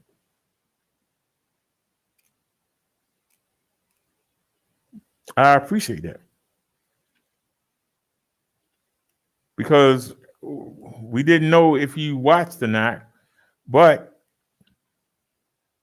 Nia and Liz really enjoy your videos. And sometimes we get flack for playing them for some people. We don't care. We appreciate the fact that you take time out your day and try to entertain us. And that's why we play your videos. And I hope you don't mind that we play them. You know, we not as big as you is, but still. So to Tommy TR7 and Mud Duck Farmer, Angela, anybody else was here? I think I got everybody that was in the chat. As Nia says, good night, gang, rest well. She also says, see you soon. Tomorrow, we're going to do the book of Enoch. It's a special request. So if y'all want to do y'all research on it, if y'all got some links y'all want to bring in tomorrow, let me know. Because we're going to, I don't know if I'm going to hit the market first and then, because I want to test out the, I want to use the 360-degree camera for the live stream. So we're going to do that. And then we'll come back and we'll do the book of Enoch. So for those of y'all who are interested in, and we're going to take Bessie so we can ride around. And like I said, we'll ride around and y'all let me know. Because I'll have the ability to actually put the camera on my helmet. Oh, and Chung Lee. Well, Chung Lee, you was here. But here you go, and thanks, Chung Lee. I thought I said Chung Lee. Mm-hmm. But if not, thank you to Chung Lee. And thank you for the little flavor you brought. So y'all let me know tomorrow. Do y'all want me to put the camera on my helmet? Or do you want it on the bike? If it's on the helmet, you'll be able to see. You know what I might do? When we go inside, I'll put the camera on the helmet. We're gonna get some funny looks. But let me look around and get the mount. I gotta find the mount. I can put the camera on the helmet when we go inside the store.